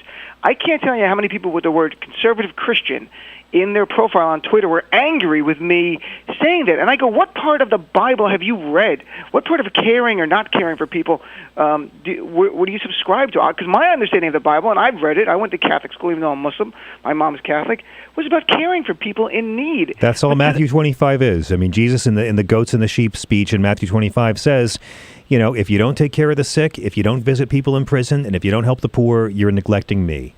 But I'll tell you where they go. They go from Paul's letter to the Thessalonians, where he says, if you don't work, you don't eat. Which Paul never actually said. Paul was referring to apocalyptic Thessalonians who thought the world was ending, and so they had stopped working because they thought that the world was going to end. And they eventually had to say, if you don't work, guys, you're not going to eat, and that solved the problem. But people take that to say that Jesus hates poor people. And that all people on welfare and food stamps must de facto be lazy, even if they're working two jobs to make ends meet. And it's really become this... Immigrants work hard. My community, immigrants are the hardest working people. We had a hurricane last year, Hurricane Sandy. Every American restaurant closed. What was open? Chinese restaurants. These Chinese immigrants were on their bicycles delivering food because I ordered delivery. Okay, I ordered delivery. I know, a bad guy, but still, I knew they'd be there. And and I'm not even exaggerating. They were out there. I've never seen... My dad was an immigrant, worked so much harder than I will ever do. He worked 3 jobs, literally, a day as a cook, came to America from he was born in what was then Palestine, now known as the West Bank, worked so much harder, and he inspires my work ethic. Even though he works so much harder, it rains, I don't want to work. I don't want to go do comedy. I'm like, what, are you kidding me? It's cold out. I have to wear a jacket. It's remarkable. We are sort of pampered. But at the same time, we're not, Dean. At the same time, we're in an America now where for the first time in our history, maybe the first time since Hoover, maybe the first time ever, where we have a generation of Americans that's going to have a lower standard of living than their parents, where retirement is an illusion for people. Right. I just finished, I was doing this PBS film on the American Dream for the past 2 months in a lot of rural parts of our country, talking to, folks who are working 2 jobs, 3 jobs, and still can't make ends meet. Seniors, who are on food stamps, who never thought that'd be happening, and folks who don't believe retirement even exists anymore. I mean, it does seem like upward mobility doesn't exist for everybody. Well, it's true. It's changed. And I think, I've been thinking about this issue. It's funny you say this because I was thinking about trying to write an article about it. But I think a lot of it had to do with, like, my father was an immigrant. So it was easy for me to eclipse his earning power in America because he barely had a high school education. And my mom, while born here, her parents were born in Sicily. So I'm half Sicilian, half Palestinian, which is, very peaceful. Oh, great. So no temper issues with you. The funny thing is the Palestinian side tempers the Sicilian side. That's how crazy Sicilians are. I'm not even exaggerating for a joke. I swear to God, that's absolutely true. But it was easier. My mom, didn't finish college. She was a child of the 50s where women didn't go to college as much. So they sacrificed for me to go to college and law school. And I used to be a lawyer. And while I don't practice law, education helps you in earning income. And it's definitely connected to that, as well as unemployment. Education helps your community's economy. It helps everything, and it helps. So it was easier for me to eclipse my parents. My kids, if I have one, will never eclipse me because I am a competitive son of a gun. I will tell you. I will look at my son every day. I'm like, how dare you? I will undermine. I think it makes it harder when I think that's part of it. Yeah, my wife says she's afraid our son will never have all the things we had, and I'm like, he better not. Okay, Dean, we got to go to break. Can you stick around for more block? Of course. Okay, Dean Obeidallah taking your calls at 866-55-PRESS. Let's come back and talk about Christie. It's the Bill. This is the Bill Press Show.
your radio, on TV, and online. This is The Bill Press Show. Just a castaway, but we can't afford the rights to that song. Basically. It's The Bill Press Show. I'm Judd Fugelsang, filling in for the great man, taking your calls all morning long at 866-55-PRESS. We are on live with, for my money, one of the smartest and funniest and most deeply humanist comedians in America right now, and that's Dean Obeidallah. Dean, it's great to have you on. I'm such a fan of yours. That's very kind of you to say, you also prove that comedians can have insanely hot girlfriends. I've met your girlfriend. It's unspeakable. Thanks. That's, how dare you? I'll tell her that. Yes. And I want to talk to you about your latest piece. You've been writing some excellent pieces for the Daily Beast, as you have in the past for CNN. You're really that rarest of comedians who can also write a literate, beautiful op-ed. I wish the Democratic Party would hire you as a messaging guy. Dean, I'm available. Well, tell me. It looks like Governor Christie is the most popular guy who's going to run for president that the Tea Party will block. They've already begun. I mean, you saw it with Rand Paul already, just this week again calling Chris Christie a moderate, because in today's world, a moderate is bad. There was a time when a moderate was like, wow, that person's a moderate. That's refreshing. He also said he's embraced Obamacare, and from deep within his cave, you can hear Christie emit a low growl of rage. Well, they've been fighting since the summer. You remember when Chris Christie took him on the issue of the NSA program, and that whole idea, should we go backwards or forward on national security? And you can discuss the merits of that either way. But clearly, these guys are gearing up. This is the battle royale. These two are going to go at it, and it's going to be fun. But it's not just those two. I mean, it's going to be a three-way slapfest with Ted Cruz, and Scott Walker trying to be the dark horse candidate, avoiding all this, and then Jeb Bush trying to save the family brand, and Marco Rubio trying to make the Tea Party forget he cares about immigration reform. I mean, it's going to be a crazy primary in 3 years. And it's funny you mentioned Rubio. Well, actually, today, Scott Walker, it may have been last night, but today I saw a story where Walker actually defended Chris Christie because of the Republican Governors Association meeting, and saying he's no moderate, he's a conservative. So they're fighting over his credentials. But, I wrote an article this week for the Daily Beast about Chris Christie's about to get a bill on his desk that grants in-state tuition benefits to the children of undocumented immigrants. And the Breitbart.com has written stuff attacking me many times. They love this article. They wrote an article praising the article because I showed how Chris Christie was a flip-flopper on the issue. How in 2011, speaking at the Ronald Reagan Library in the nice comfy confines of that conservative enclave, said, I will never support that. I believe, we shouldn't subsidize children in need like this. And he said it's not a heartless position, it's a common sense position. And he even criticized Texas Governor Rick Perry for signing the legislation in 2011. 2 years later, just a month ago, he's running for re-election in New Jersey, thinking ahead of 2016, completely flip-flops, says, I'm for it now, and he vowed to sign this legislation. And he did a full Romney, as I like to call it, or an Etch-a-Sketch thing. You amazingly contributed to the American lexicon of politics forever with your great question that got the Etch-a-Sketch line. That was me on CNN, yes. But exactly. Dean, I want to just distill what you just said for those understanding. If you really think Chris Christie is going to be able to win over the Tea Party, what we're looking here is Breitbart is praising a liberal Muslim comedian for writing a piece critical of Chris Christie. That's how bad Christie's got it. They quote my things. And they don't even mock me at all. They actually give me this writer, Daily Beast writer, Dean Obeidallah, I'm Michael Tomasky or something they hate Chris Christie so much they'll flip flop. They will flip flop on you to heap scorn on Christie. That's how bad the guy's I felt pretty good about it. I'm like, oh my God. I mean, I don't care about Breitbart, but it was kind of funny to see a Republican. I've been, we both have been attacked by publications on the right, and it's kind of funny. Oh, I've been attacked by Breitbart himself. May he rest in peace. He took time to actually tweet obscenities at me, and I have it framed on my wall. But Dean, a lot of people really still need to be educated about this, because Chris Christie, you and I are from New York. He's a very charismatic guy. I think he's in many ways enjoyable and likable for all of his rude bluster and regressive policies. He certainly wakes me up. He's like a hit of no-dos in the Republican Party. Right. And because he has displayed insufficient hatred towards gays, insufficient hatred towards Muslims, insufficient hatred towards medical marijuana, a lot of folks think he's a moderate. It's important that we remind people Chris Christie is not a moderate. Am I right? He's really not. He is conservative. And I'm originally from New Jersey, and I live 8 miles from it. I'm going to go see my mom today in New Jersey, so I still feel connected to Jersey a great deal, and I used to be active in politics there, and I'm slightly more active again now, on some level, a little bit. But, poverty in New Jersey right now is at a 52-year high. 24% of the state is below the poverty level. Well, that's all Obama's fault. That began on January 21st, 2009. Well, you would think that Chris Christie would at least be concerned about it, and he's not, like a true conservative. He doesn't care about that. I mean, obviously... No, because they think hating the poor is going to get him votes. On some, or at least ignoring the poor. I think in New Jersey, you can't do what you would do in the South, and he's not... The difference between him is what you just summed up about gay bashing. He appointed the first Muslim to the Superior Court as a Superior Court judge, a full-time judge, and he was getting pushed back by some of the right-wing people going, he'll impose Sharia law. And Chris Christie actually said, these people are crazy. He goes, they're crazies out there who say this stuff. What's wrong with you? So you have to like that. I think he speaks to the majority of Republicans, by the way, who are kind of freaked out by how crazy the wing of the Tea Party has become. I would have to hope so. On some level, I've grown to almost like mainstream moderate Republicans who are about business and governance and working together for a common goal, as opposed to let's burn the place down, the Ted Cruz style, which is outrageous. And but I mean, and I wrote an article a week ago about Chris Christie. I'm becoming a Christie expert, though, just objectively about his economic numbers, which I think will be the biggest thing he's going to have to go against. Forget conservative label, moderate label. The unemployment rate in New Jersey right now is 8.5%. It's the 41st highest in the nation. It ranks 41st in the nation for employment. Yep. That's all Obama's fault, though, not Christie's fault. Dean, we have to go to break. Can you hang out for the last segment of the show? Because I actually think the biggest thing Chris Christie's up against is not that, and I want to tell you what I think is going to ultimately kill him. I'm curious to hear this. Okay, terrific. A tease, good. Comedian Dean Obeidallah will be right back. 866-55-PRESS. It's the Bill Press Show. This is the Bill Press Show.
This is the Bill Press Show. This is the Bill Press Show. I'm John Fugelsang. What a pleasure it has been filling in for Bill today. I'll be here all morning tomorrow, 6 to 9 a.m. Eastern Standard Time, with my special guest from Mystery Science Theater, TV's Frank, the great Frank Conniff. Right now, we're in our final minutes, we're with Dean Obeidallah, one of my favorite comics. And Dean, you've written some great pieces on Chris Christie. Here's what I want to throw at you. This is what'll kill Chris Christie. Chris Christie wants to repeal Roe versus Wade, correct? I believe he does. I believe he does. He does. Yeah, which is, I know he's pro-life. I didn't know if he which wanted is to repeal it or not. criminalizing abortion, correct? Yeah. Here's the question I want to see asked every pro-life politician, and I hate that term. I hate pro-choice, too. If a Roe versus Wade is repealed and a woman is raped and decides to terminate the pregnancy, who deserves the longest jail sentence in order? The rapist, the doctor, or the woman? I want every journalist to ask Chris Christie this question and make him answer it, because they're not fighting for it. They're never going to have an end to abortion. They're fighting to end safe legal abortion. And if you're talking about repealing Roe versus Wade, aren't you talking about locking up women and doctors? You could be, but if you really go back before Roe versus Wade, then it was a states' rights issue, and states could have it. It's just not guaranteed by Roe versus Wade made a federal standard basically for the first trimester, giving women that kind of unfettered discretion to make the choices over their own body. Dean, really quick, where can folks follow you? At Dean of Comedy on Twitter, or my website, Dean of Comedy, or check out The Muslims Are Coming on iTunes for $3.99. Always a pleasure. This is John Fugelsang. We'll see you tomorrow on The Bill Press Show. This is The Bill Press Show.